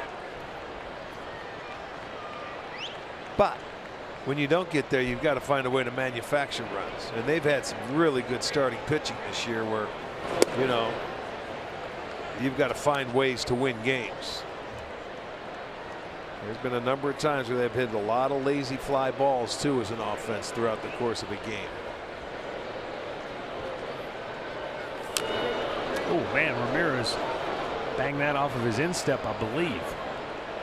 I don't know where it hit him, but the pitch looked like it was so far inside. The way he swung at it, and I think it was so late in the zone. Oh, it hit his back leg. How the back weird is knee. that? Right straight down on the back knee. You rarely see that. This has been a weird night. Full moon? I don't know. I don't think so. Middle of the month, no way. Sure feels like it. Yes, it does.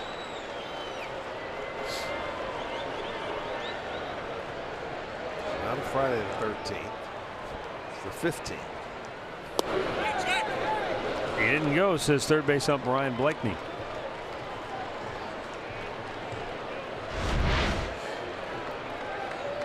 Trying to get him to chase that back foot slider. Did not do it.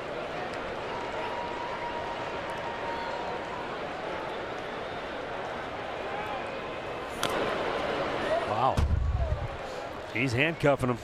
I can see why this guy's ERA on the road has been outstanding and a 140 batting average. He's thrown the ball very well tonight. You're looking at 2 hits. They were back-to-back 2-out singles in the second inning. Chisenhall and Naquin, and that is it. Wow, Gibson thought he had a strikeout. He can't believe it. He is hopping mad, boy. Instead, it's a walk for Ramirez. Well, that's a pretty good pitch. Second walk, the third walk issued by Gibson tonight. And one out base runner for Edwin. Encarnacion, he's 0 for 2.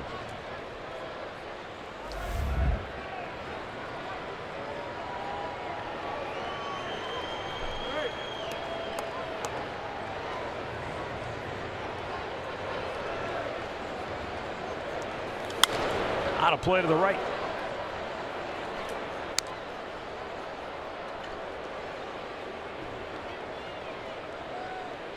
Twins, they shift 3 on the left side of the infield for Edwin. And the outfield, you can't get much deeper.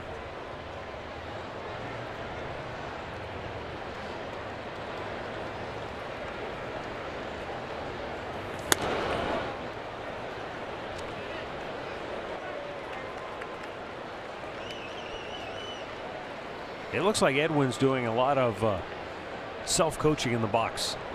Yeah. Which tells me that he's not locked in right now. He's thinking. Well, when Gibson's been able to go to an 0-1 count on Indians hitters, they're 0 for 11 tonight. He started this at-bat out with a strike 1. He did walk once. One of the 3 walks came after he had an 0-1 pitch, but I'll tell you what, he's thrown a nice selection of fastballs, sliders, changeups. He's only given up 2 hits. They were both singles. They both came with 2 outs in the second inning. That has been it. And he challenged him right there. That was a 95-mile-an-hour fastball, but it was right there to hit.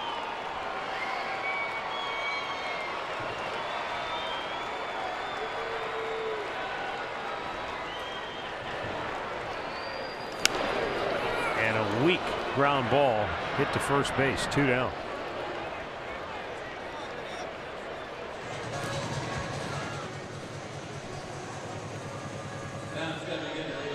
Watch this pitch. You talk about just chewing up a bat. Look at a 2-seamer going in there. No, it got deep into the kitchen there.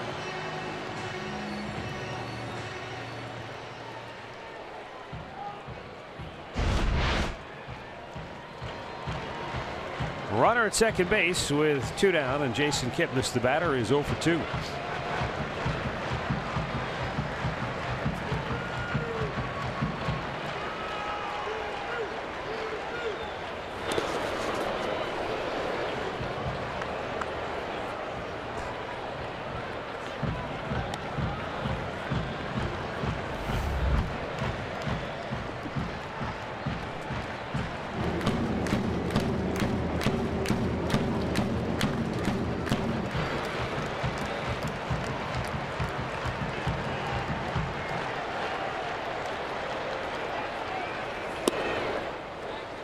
Got a new advertisement up there in the bleachers behind John Adams. Not used to that backdrop. Oh, yeah.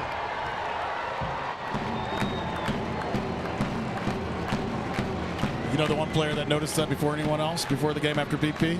Michael Brantley came right to me and he goes, "There's something different out in left field." Pitch in there for a strike. Yeah, it's dark. I'm trying to think of the color. It wasn't red before, was it? No, it was just white, or the off-white color, whatever the backdrop of that scoreboard is.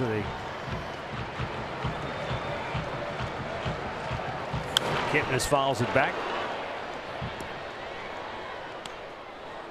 Normally there's a little plaque up there where John hammers away at that drum. Oh, it's still there. They probably had to remove it to do the painting. Yep, put it back up. Let's see if the drum can drum up some offense here in this 6th inning. 2 down, a runner in scoring position. And Jason Kipnis staring down a 2-ball, 2-strike count from Kyle Gibson. And it's up high, full count.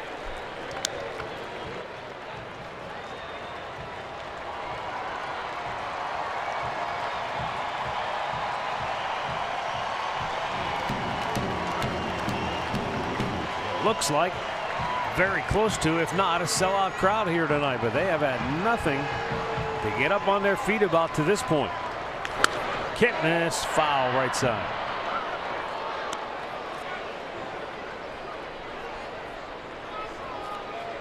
I don't see many empty seats, do you? I mean, a few scattered here and there. No, not many. You're right.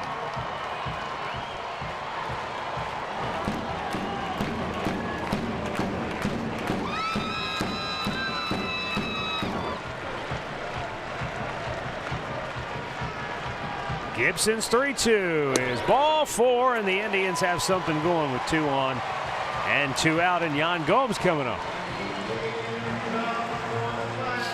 Well, both these guys, we told you at the start of the game, both Kipnis and Gomes, very good numbers against Gibson in their career.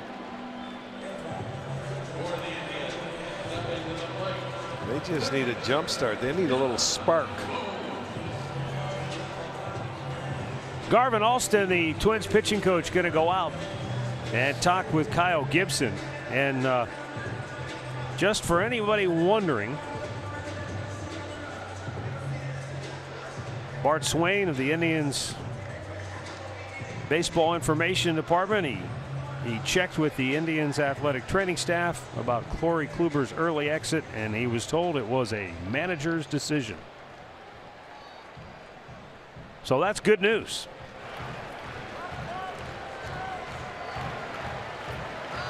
Obviously, the manager saw they just didn't have it tonight. Right. As deep as he's been going into the games, 5 innings is fine. Kluber, or rather, Gomes shoots one up the middle. It's into center field, and the Indians are going to get on the board. Well, Kluber's cheering, that's for sure. His catcher, Yan Gomes, gets the Indians on the board with a 2-out RBI single. And the Tribe cashes in on a couple of walks issued by Kyle Gibson. And it goes right between the legs of Gibson. So Gomes continues. He gets him on the board with a 2-out single after 2 walks in the inning. Now keep it going.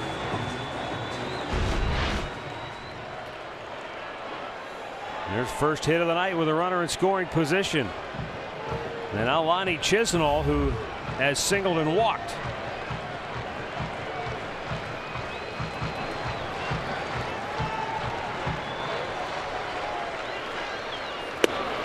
And he takes a strike.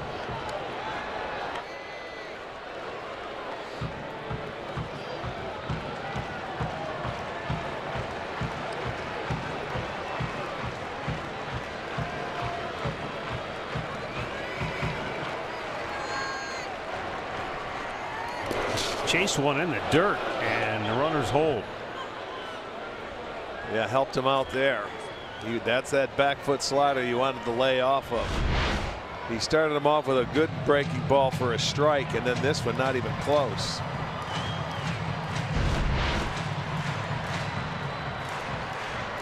Now Gibson's had to labor here in the 6th, even though he's only given up 1 hit. This will be his 25th pitch of the inning.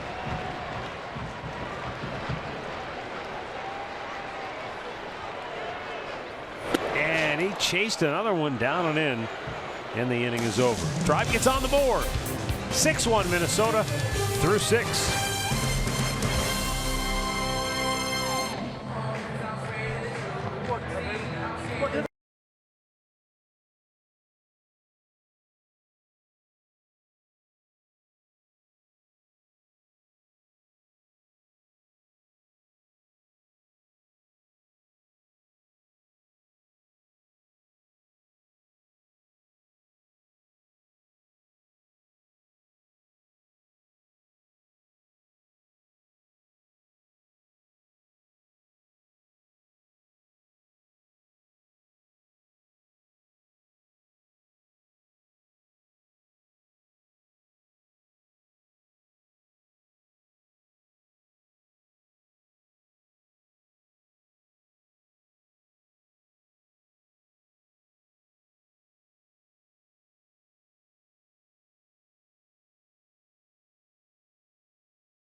Local Toyota dealers. Visit buyatoyota.com. Toyota, let's go places. And by the injury lawyers at Elk & Elk. Proud partners of the Cleveland Indians. Call 1-800-ELK, Ohio. It has not been the Indians' night, that's for sure. Minnesota all over them. They started it in the first with an Eddie Rosario homer. A 2-run shot by Brian Dozier in the 4th.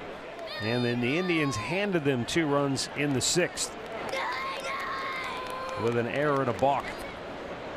Now here in the 7th, it's a 6-1 ball game, and Ehire Adrianza leads it off, and he is 1 for 2.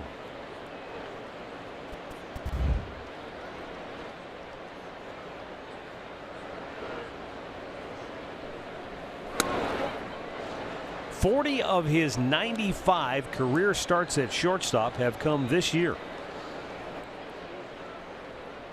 And we've kind of gone over this before. Minnesota, that wasn't the plan going into the year.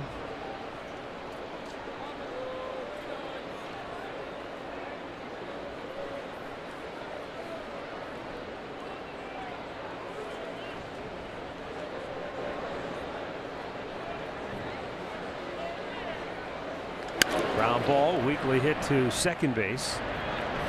And Kipnis throws him out. But when Jorge Polanco was suspended, I mean, that kind of, all right, well, who's going to play shortstop? You start moving people around, and you've got to make do. Yeah, suspended 80 games. The funny thing is Eduardo Escobar, here's a guy who's turned out to be one of their best hitters, best run producers, and right up there with doubles. I don't know what they were thinking about, like where were they going to play him? Like I wonder what they're going into the season. He might have been their, utility our everyday guy without a position. Super utility guy that goes everywhere, switch hitter. He's locked in at third base though now. What a security blanket. Yeah. Ryan Lamar batting 9th, 0 for 2.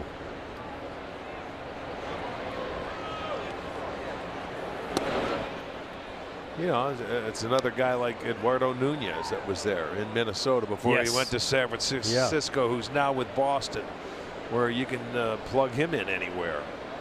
And there is a difference. I know you and I have had this conversation off air many times.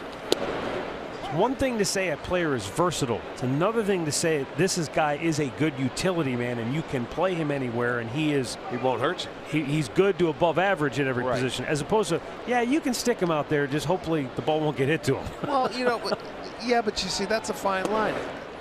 it's not an everyday thing. When you have a utility guy is going to fill in for you when you need him, because you're hoping you have everyday players out there. Now, if you don't have everyday players and you have a guy that's going to be a utility man, he's got to be above average at every position. If he's going to play every day, he's got to be like an everyday player. Big difference. Kipnis with a terrific job to range to his left and snare that one for out number 2. You know, that's a word now I think that's overused, you know, utility man. When they say the super utility man, that's when they mean the guy can play a couple of different positions and play it above average. Like a Ben Zobrist. Yeah, and the old Tony Phillips used to be one of the first ones that they called doing that, I think, back in the, you know, the 90s. Ben Zobrist, very good name. But you're right. I mean, the Twins have had 2 guys. Right. That's very close together who are almost the same kind of player. Yeah, they do that a lot. They like to have the switch hitters. It's like what we have here with Ramirez and Lindor, switch hitters, but they're locked into being everyday players at the position they have. But we've seen Ramirez go to second base and play that just as well as he can play third. Kipnis throws him out. The Twins go 1-2-3. Great inning for Dan Otero. Stretch time in Cleveland, 6-1 Minnesota.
Seventh inning.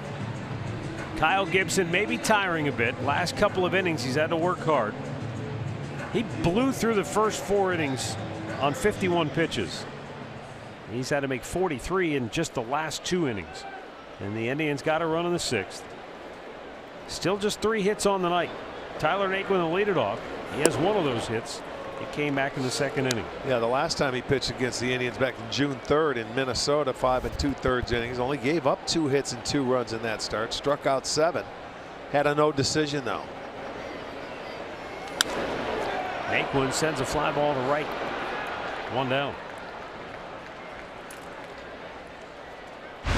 Well, Kyle Gibson's been on target, boy. He had mixed in a very good fastball to go with a 2-seamer. He's changed up. He's had a good slider, and that's an occasional curveball that he'll throw. So he really has had good stuff. He's pitched much better on the road. It's hard to believe watching this guy throw the ball like this tonight. He only has 1 win. And I mean, I understand that they haven't scored for him a whole lot this year, but he's had 11 outs on 3 pitches or less. Yeah, nothing fancy, but he's changed speeds effectively. Look at the you know, 8 in the air, 8 on the ground. And only a couple of balls have been really hit centered on the nose. Look at that. Off the end. 2 down. He's been able to get into some kitchens. Soft contact and plenty of it. Well, the Indians, they have had their way with this guy in the past, but not tonight.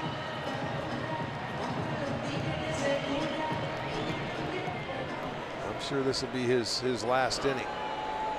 But boy, it has been sharp. Francisco Lindor 0 for 3.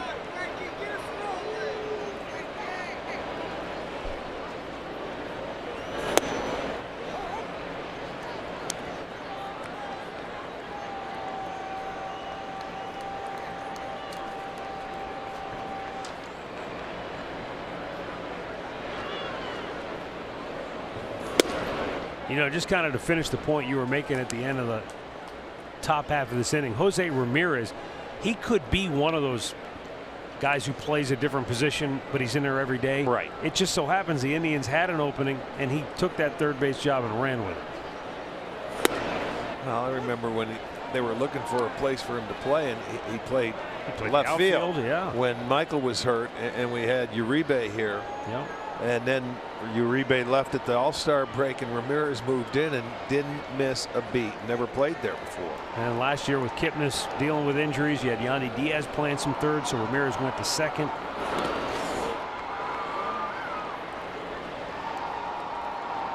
And a lot of people probably forget that before Lindor arrived, Jose Ramirez was the shortstop. Right.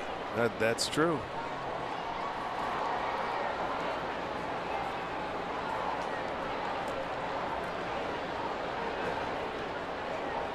Now the 2-2. And a sky-high pop-up. Nope, it's going to stay in play. Indians go 1-2-3 on just 9 pitches.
He had himself a day to remember, a 3-homer afternoon, including the game winner.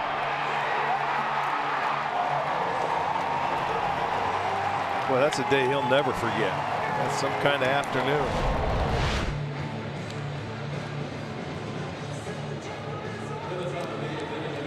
That came right back here tonight. And his first at-bat gave him a 1-0 lead and doubled in his second at-bat.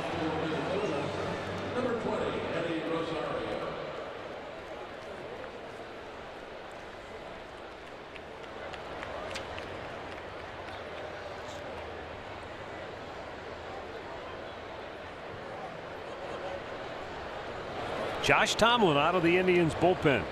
Fourth pitcher of the night. And it's outside, ball 1.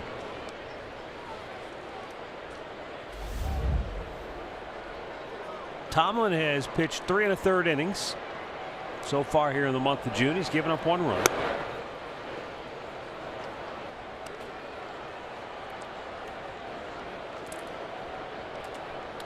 Last time out against the White Sox, he worked a third of a scoreless inning, striking out the only batter he faced.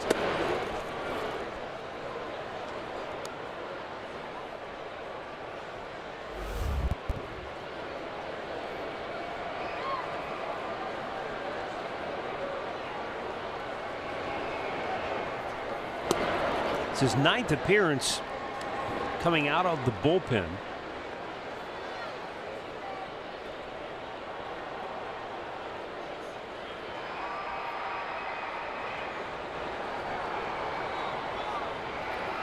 Swung out and missed. It's a full count. Tomlin, like Corey Kluber, does not walk people. Now, out of this role, I don't know if that changes, you know, how sharp he can be. You know, you go from working every 5 days and being on your routine. But he's been that way his whole life. He's a strike thrower. Yes. You know, so to me, I would think he would be the same. Well, the White Sox are coming into town for a 3-game series. That'll all take place on Monday. It'll be Monday, Tuesday, Wednesday. You can grab a $15 district ticket presented by Sports Time Ohio and enjoy an afternoon at the ballpark for Wednesday's 1:10 start. Go to Indians.com for the tickets.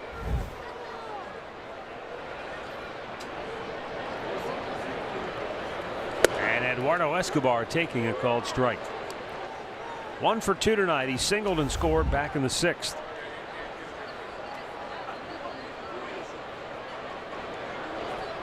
This guy's swinging the bat very well. He fires a lot like Jose Ramirez. They're not big or tall in stature, but they get down and their timing and their swings are very similar, man, where the ball jumps off their bat.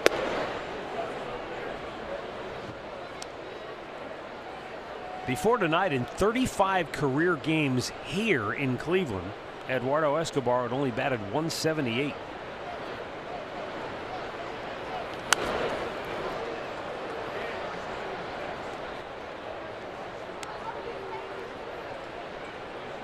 Now, in all fairness, some of that credit has to go to the guys he's facing. Yes.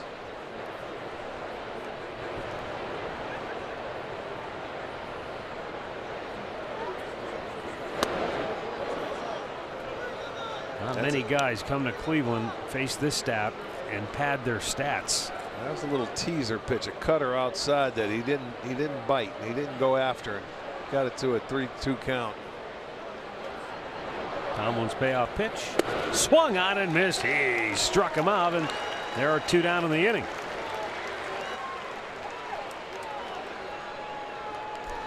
He had a good pitch to hit here, a little cutter.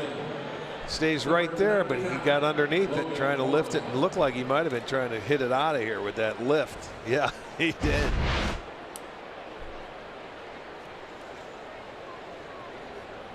Logan Morrison is 1 for 3 tonight. He singled and scored in the 6th.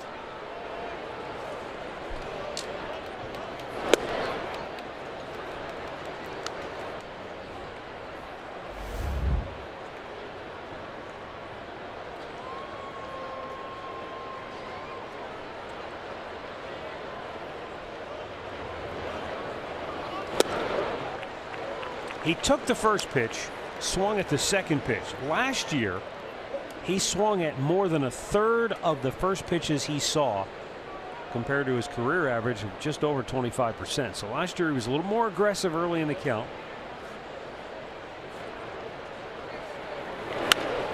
That's pulled foul.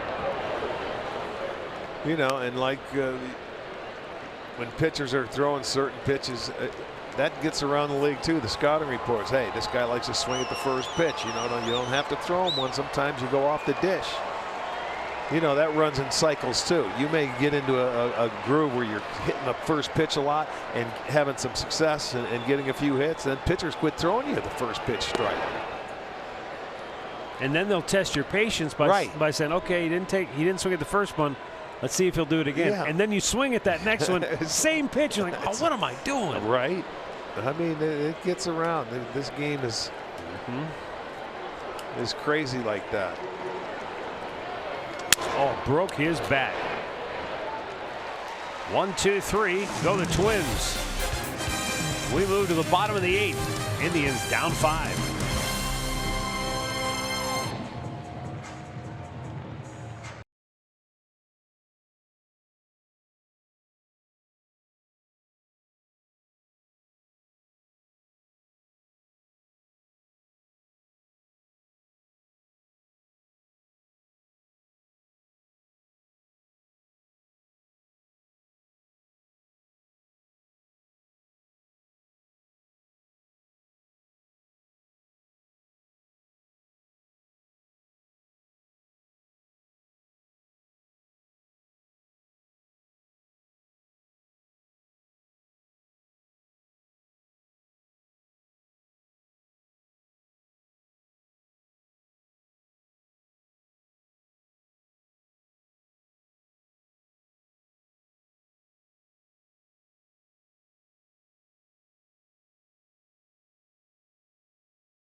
Break down what happened here tonight. And a big part of the story will be Corey Kluber and what exactly happened. I'm sure Jensen will have his thoughts, so stick around for that coming up right here on Sports Time Ohio. So the Twins go to the bullpen for the first time tonight, and right-hander Trevor Hildenberger is on to pitch the 8th, making his 31st appearance of the season. You know, I was looking back, the last time the Indians faced Kyle Gibson on June the 3rd, so that's only a couple weeks ago. Yeah, right. In that game, he struck out 7 in 5 2/3 innings, and only gave up 2 runs. One of them was a solo shot to Edwin, and then he left after he walked Lindor, and he came around to score on an Edwin home run off the bullpen. Gotcha. So he pitched pretty good. He only gave up 2 hits. So I mean, again, we shouldn't be surprised by this. It's just that he doesn't get a lot of run support normally, and that's why his record isn't any better than what it is. And it sort of gives more and more credence to that theory that's growing out there among the new school baseball people that say wins and losses for pitchers are a meaningless stat. Yeah, when you go out there and pitch well, you wanna see a W next to your name, because that's what you live for when you're a starter, I think. You know, if I go out there and I bust my butt for, you know, once every 5 days, and I want to win next to my name, I don't care what anybody thinks. Would you rather come into today's game saying, hello, I'm Corey Kluber, I'm 10-2, or hi, I'm Kyle Gibson, I'm 1-4? Yeah, right. Yeah, you can pitch all. And we watched Kluber go through it too a few years ago, where he had the great ERA, he was getting no run support. Well, that stinks. Right now, Michael Brantley trying to get something started for the Indians against Trevor Hildenberger. The 2-2. And he sends one to right field. Kepler corrals it, 1 down. I'll tell you what, too. I'd rather have 10 wins and an ERA of 5 than 4 wins and an ERA of 2.3. 12,500 fans will receive an Andrew Miller bobblehead. That'll be courtesy of Pepsi when the Indians take on the Twins tomorrow. Get to the game early. Go on out to the district. Just go to Indians.com for your tickets. You have just lit a fuse into a powder keg like you don't even know. I'm telling you, I would.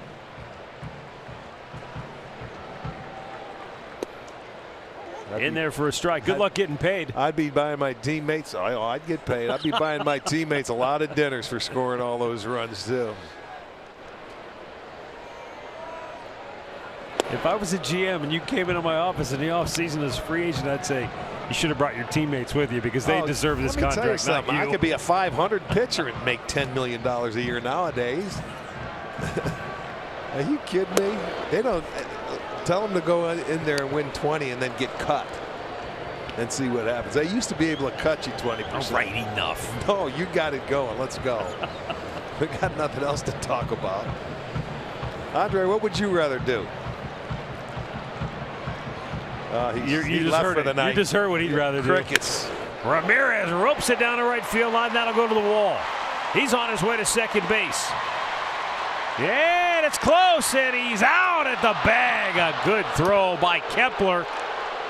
An outstanding throw. Adrianza slammed the tag down on him, and instead of his 21st double of the year, it's out number 2. I'll tell you what, I thought that's an automatic double hit down the line, but Kepler got over there in a hurry and made a very strong throw. One hop. I mean, they're going to take a peek and maybe try to challenge it, but it looked like he was out. He picked it up and watched this throw. One hop, here it comes. That's hard to tell, but the umpire is right there. They're gonna look at it. Ooh, it is close. I don't know if that's going to be over. I don't know if there's enough evidence, but that was close. Is right. This might tell us right here. Let's see. Hands in there, I think. Oh man. Good luck. You get a lot of dirt flying. You see the dirt flying up with the glove, so you don't really see when his hand hits the bag from that angle. I mean, there's ways you say, okay, I think he got there, and then there's another look where you say, I think he got him. This is going to be tough to get turned over, but you got to try. You got to try.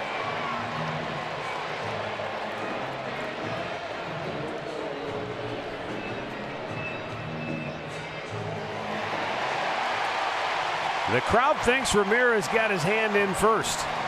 Well, yeah, they're high-fiving, but they're not making the call. Neither are the umpires here. The call was made here, was out. We'll see if they have enough evidence to overturn. Here's the best look we're going to get right here in slow motion. Here comes the hand. The hand looks like it gets there from that angle, and then the tag goes to the shoulder.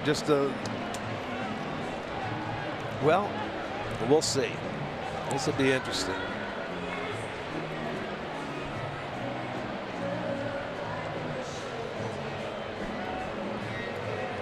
There is either one out and a runner in scoring position, or two down and the base is empty.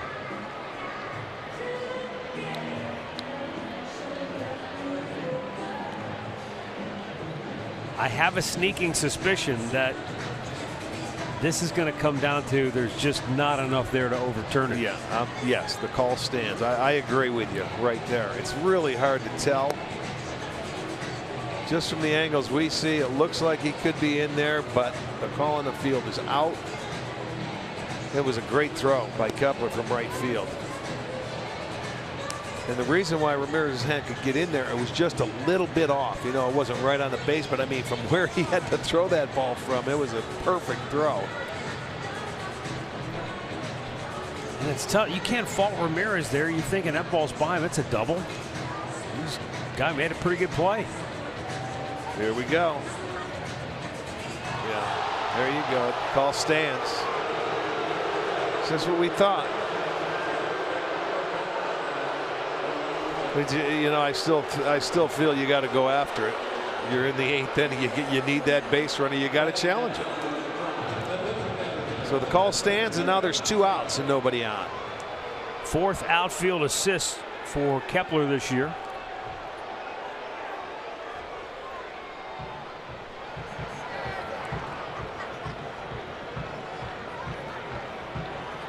And now Edwin Encarnacion 0 for 3.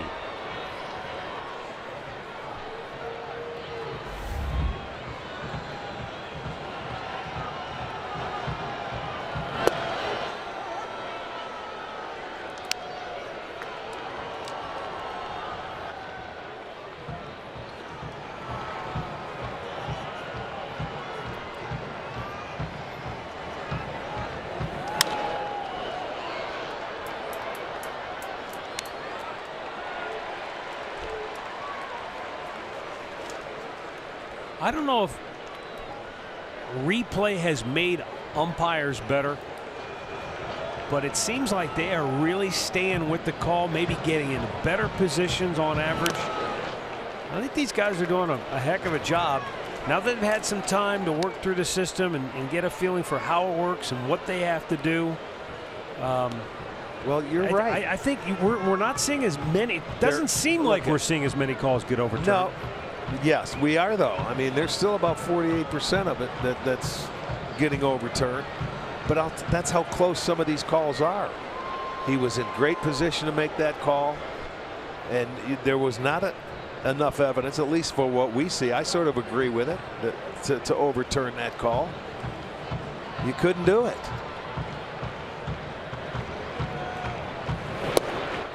Outside, 2-2.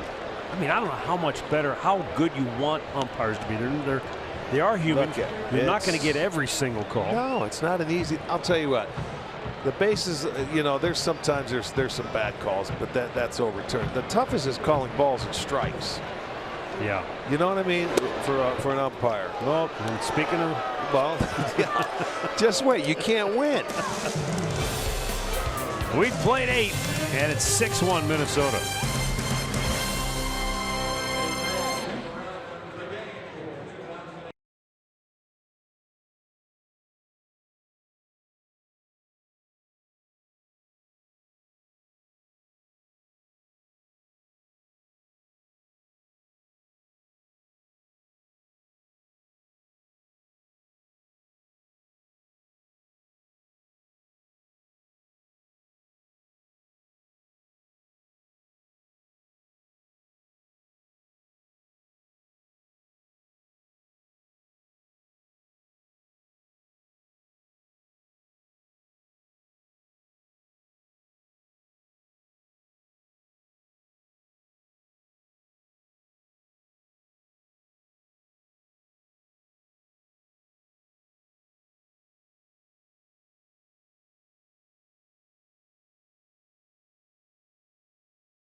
And may not be reproduced or retransmitted in any form.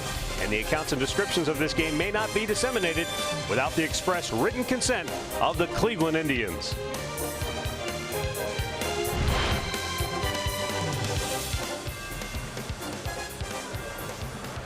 (6-1) Minnesota. 9th inning. Brian Dozier will lead off for the Twins. He had a 2-run homer back in the 4th.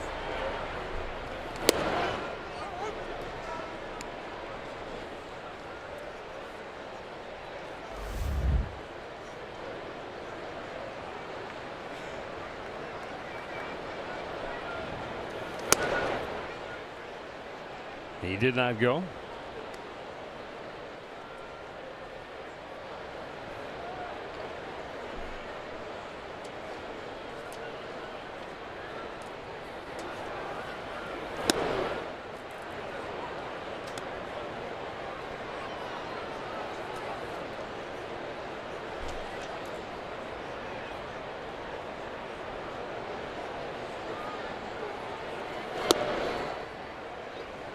Josh Tomlin pitched a 1-2-3 8th inning.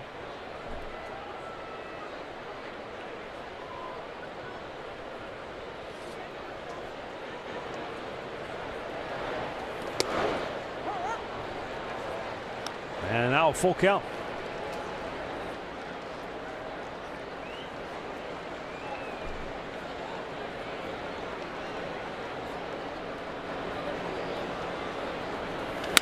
Ground ball to third. Ramirez cuts it off and throws him out.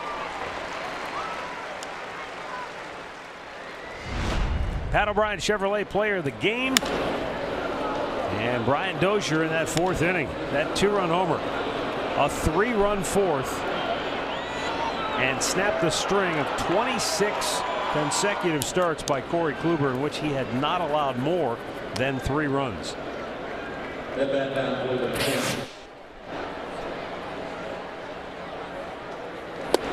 Max Kepler looks at a curveball for a strike.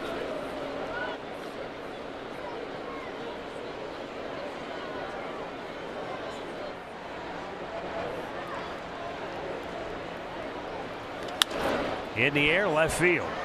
Brantley on the move. He's there and makes the catch. 2 down.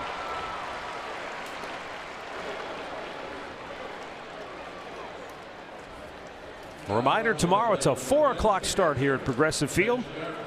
And if you can't be down here on what looks to be another beautiful day, we'll have it for you right here on Sports Time Ohio with Indians live at 3:30. And the ball game begins at 4 o'clock. Carlos Carrasco, Fernando Romero, the matchup. Yeah, it's going to start warming up for the weekend now. See if it rolls back. Let it go. Nope. I thought it might have had a chance to spin back the other way. Yeah, they're talking 92 or so degrees on Sunday. Right.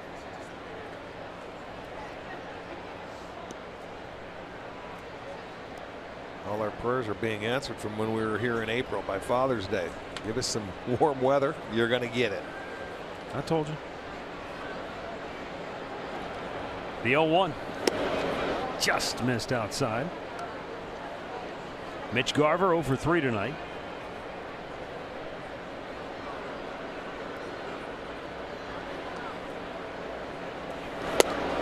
And Josh Tomlin. Curveball in for a strike.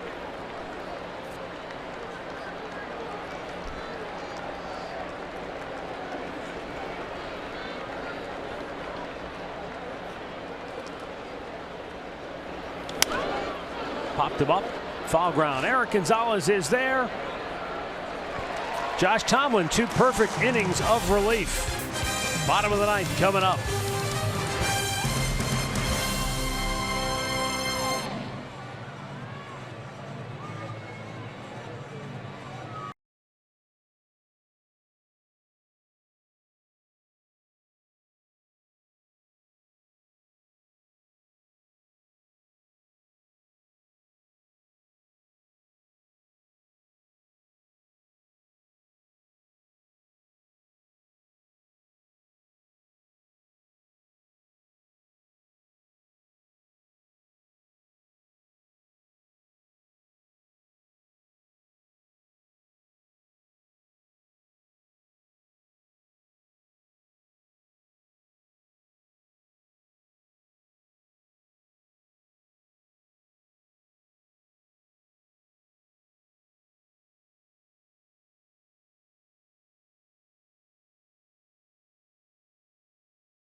Minnesota's Eddies were too much for the Tribe tonight. And Edwin Encarnacion and the Indians offense unable to generate anything. Well, the Eddies picked up right where they left off when we were in Minnesota. Tribe has 4 hits tonight. They have managed 1 run, and that 1 run was courtesy of a pair of walks by Kyle Gibson. He set the table for him, and then Yan Gomes got the 2-out RBI hit that at least got him on the board. But now Taylor Rogers on to try and close it out here in the 9th. 28th appearance for Rogers, 1 and 2. covering 25 2/3 innings, 25 strikeouts. He's going to face Kipnis, Gomes, and Chisenhall.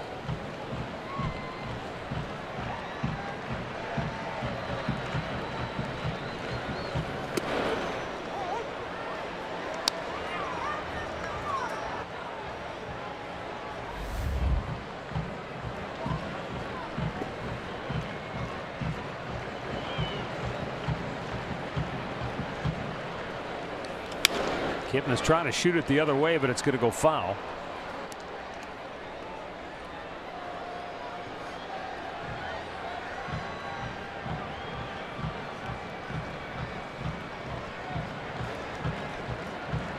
Young man's got himself a souvenir for the night. That's good. They can sit down, relax, and watch some fireworks afterwards with a souvenir.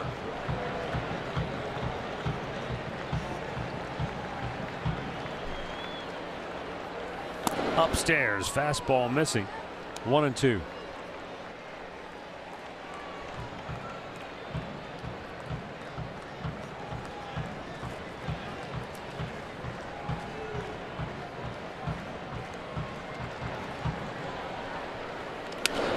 Out of play. Tigers lead the White Sox 3-0. They're in the 5th in Chicago. Detroit started the night 4.5 back of the Indians, but 6 back in the loss column.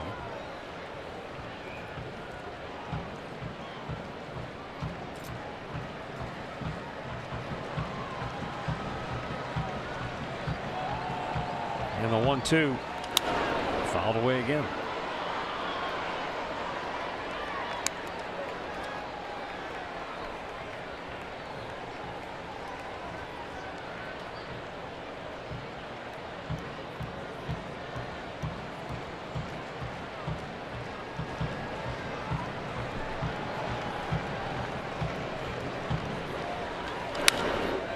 Drives this one pretty well deep to left. Rosario back. Oh, just shy of the track, makes the catch. One away.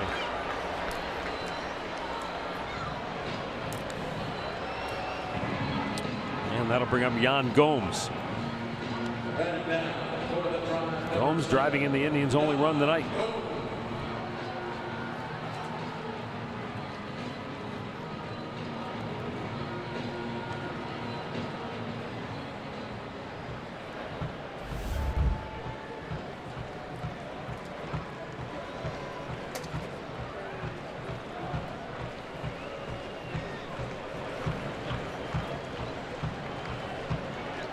Rogers' pitch catches the outside corner for strike one.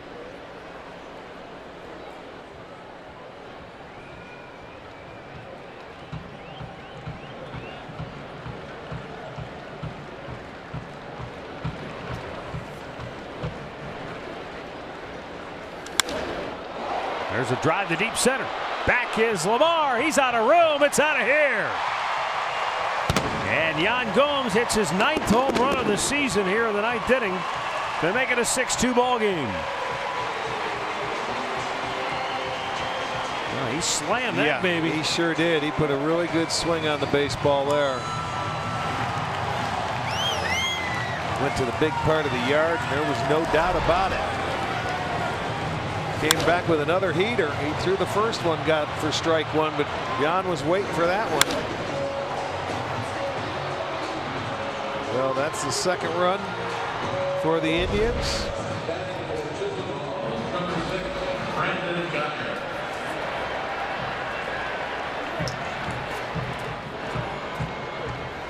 Four-run game. Pitch hitter Brandon Geyer. He takes ball one. Geyer activated from the DL. Back in the lineup yesterday in Chicago.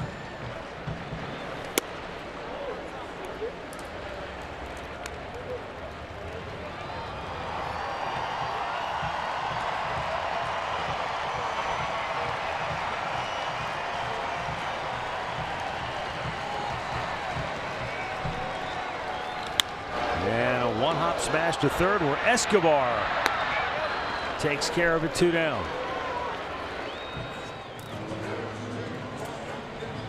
And now we'll get another pinch hitter. Rajay Davis will bat with 2 down in the 9th.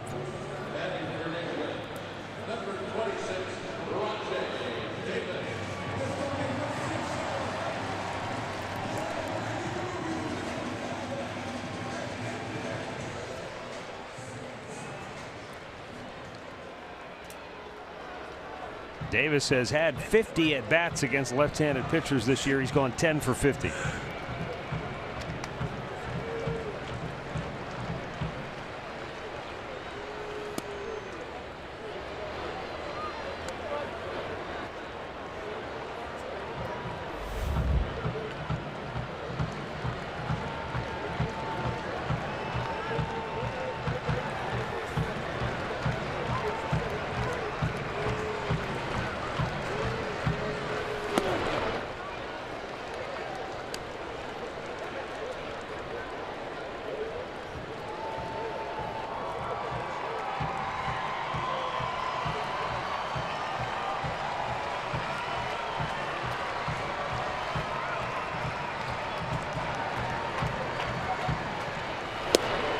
Three and 0. Eric Gonzalez waits on deck. Fernando Rodney loosening in the bullpen just in case. Not exactly a high intensity warm up, but just getting the wing loose in case they get another base runner.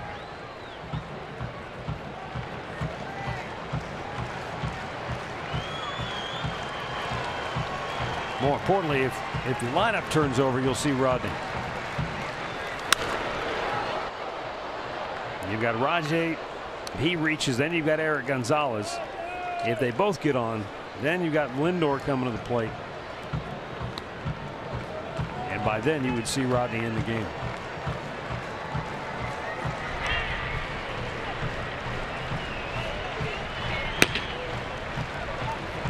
Three balls and 2 strikes to count. And Rod shoots one up the gut. Dozier off balance throw. It's wide of the mark and Rajay safe at first.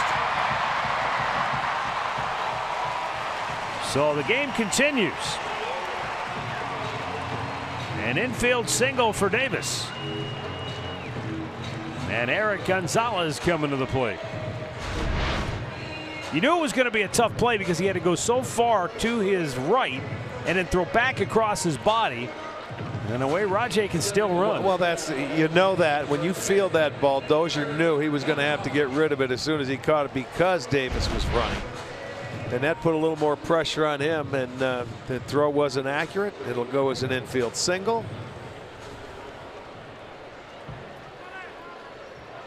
And now Fernando Rodney starting to warm up in earnest in that bullpen. Because if Gonzalez gets aboard, then things change a little bit. Pitch is in for a strike.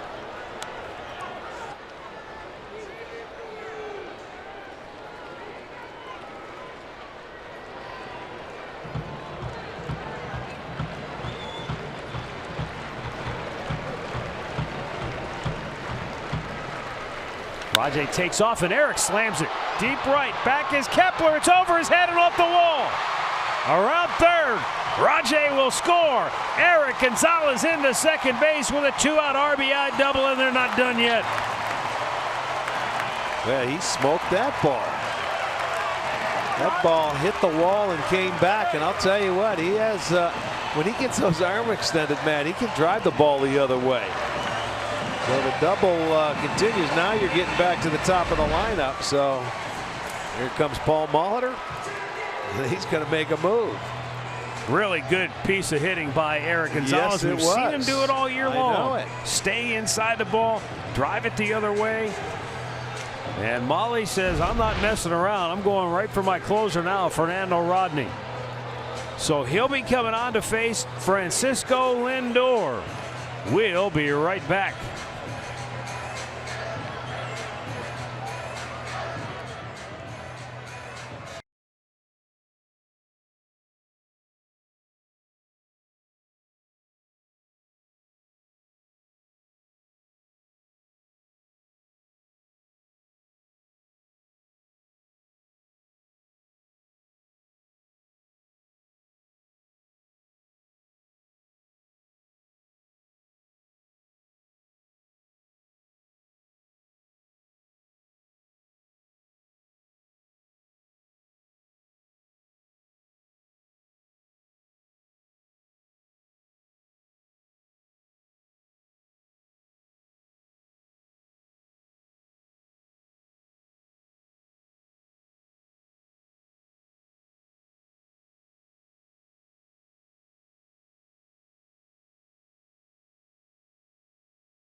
second base. The batter will be Francisco Lindor. And the tying run, Michael Brantley, is in the on-deck circle. And so Fernando Rodney on to try and notch his 15th save of the year. And I got to tell you, if he's not on his game and he walks a guy here or there, if you get that kind of Rodney, don't think that this game is over quite yet. You always wonder about the mindset of a relief pitcher who's kind of out there, this game's over, and then, that heart rate increases real fast and you're in the game. So we'll see what happens.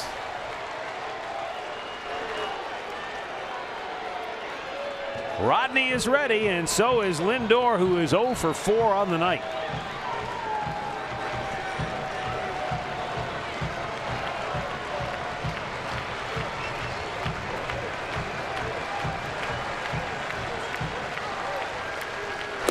And that's low and away, ball 1. That's what you have to do. You got to make him get in the zone. Is this a simple case of, look, you're not even the tying run at the plate, so you've got to take until he throws a strike? I wouldn't say you've got to take, but you certainly got to try and get on base. Make him throw strikes. He has a history of walking. He can, if that fastball's not where it is, he'll go to that changeup.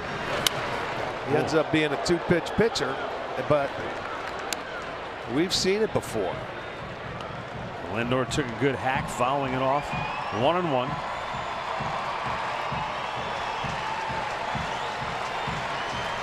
This crowd of 32,637 up on their feet. They want to see a comeback for the ages. A 1-1. Fouled out of play.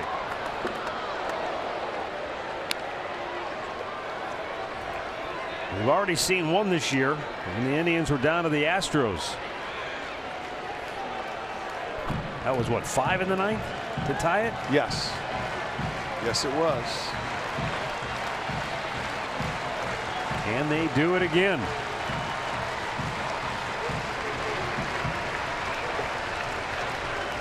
Upstairs. 2 balls and 2 strikes.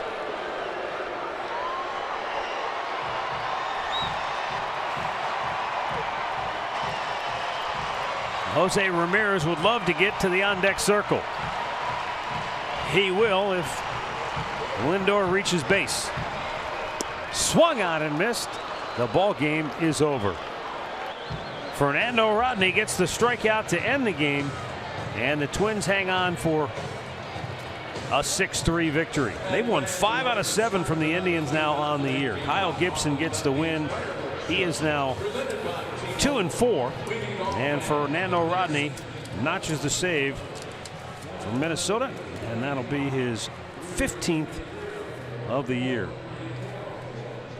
Losing pitcher is Corey Kluber. He's now 10-3, and so with the win, Minnesota is 30-36. The Indians are now 36-32. Well, other than a nice little run there in the ninth, wasn't a whole lot that went right for the Indians. No, tonight. it was not their night. Corey Kluber walked his first man in the in the past 6 games. He didn't walk anybody, so he didn't really have his thing. They jumped him early, a couple of home runs. They were aggressive on him early.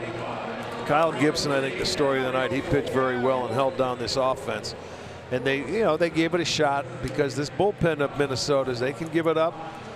The Central Division, the bullpens have struggled this year, but all for naught because they came in and got game 1 of this series. So they're going to have to bounce back and get ready for that 4 o'clock game tomorrow. Well, the offense is something that needs to be addressed. And I know there's no magic wand, there's no rah-rah speech that's going to turn it around, but this is an offense that thrived in the month of May, averaging better than 6 runs a game. Right now in June, averaging 3.5 runs per ball game. Yes, indeed. Time now for Indians Live with Alan Jensen.